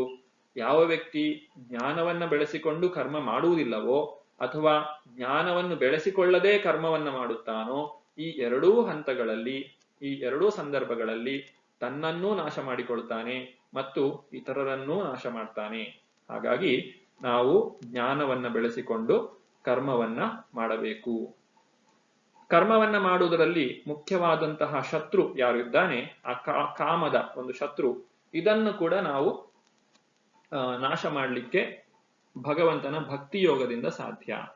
ಭಕ್ತಿ ಯೋಗವನ್ನ ಮಾಡುವುದರಿಂದ, ಎಲ್ಲ ಕರ್ಮವನ್ನು ಭಗವಂತನಿಗೆ ಅರ್ಪಣೆ ಮಾಡುವುದರಿಂದ ನಮ್ಮ ಕಾಮ ಅನ್ನುವುದಕ್ಕೆ ಅಲ್ಲಿ ಅವಕಾಶ ಇರುವುದಿಲ್ಲ. ಇದು ನಿಷ್ಕಾಮ ಕರ್ಮಯೋಗವಾಗಿರ್ತದೆ. ಈ ರೀತಿಯಾಗಿ ವ್ಯಕ್ತಿಯು ತನ್ನ ಜೀವನವನ್ನ ಸಾರ್ಥಕಗೊಳಿಸಿಕೊಳ್ಳಿಕ್ಕೆ ಸಾಧ್ಯ ಇದೆ. 3ನೇ ಅಧ್ಯಾಯದ ಕೊನೆಗೆ ಒಬ್ಬ ವ್ಯಕ್ತಿ ಕಾಮದಿಂದ ಹೊರಗೆ ಬರಲಿಕ್ಕೆ, ಅಥವಾ ನಮ್ಮ ಎಲ್ಲಾ ಪಾಪ ಕರ್ಮಗಳಿಗೆ ಕಾರಣವಾದಂಥದ್ದು ಕಾಮ, ಮತ್ತು ಆ ಕಾಮವನ್ನ ನಾವು ನಾಶ ಮಾಡಬೇಕು ಅಂತ ಹೇಳಿದ್ರೆ ಜ್ಞಾನವನ್ನ ಬೆಳೆಸಿಕೊಳ್ಳಬೇಕು ಅಂತ ಹೇಳ್ತಾನೆ. ಹಾಗಾದ್ರೆ ಈ ಜ್ಞಾನವನ್ನ ಬೆಳೆಸಿಕೊಳ್ಳುವಂತಹ ವಿಧಾನ ಯಾವುದು, ಯಾವ ರೀತಿಯಾಗಿ ವ್ಯಕ್ತಿಯು ಸರಿಯಾದಂತಹ ಜ್ಞಾನವನ್ನ ಪಡೆಯಬಹುದು, ಇದೆಲ್ಲವನ್ನು ಕೂಡ ಶ್ರೀಕೃಷ್ಣನು 4ನೇ ಅಧ್ಯಾಯದಲ್ಲಿ ವಿವರಿಸ್ತಾನೆ. ಆದ್ರಿಂದ 4ನೇ ಅಧ್ಯಾಯವನ್ನ ನಾವು ಜ್ಞಾನಯೋಗ ಅಂತ ಹೇಳಿ ಕರೀತೇವೆ. ಈ 4ನೇ ಅಧ್ಯಾಯ ಏನು ಅನ್ನೋದನ್ನ ನಾವು ಮುಂದಿನ ಸಂಚಿಕೆಯಲ್ಲಿ ನೋಡೋಣ. ಧನ್ಯವಾದ. ಹರೇ ಕೃಷ್ಣ.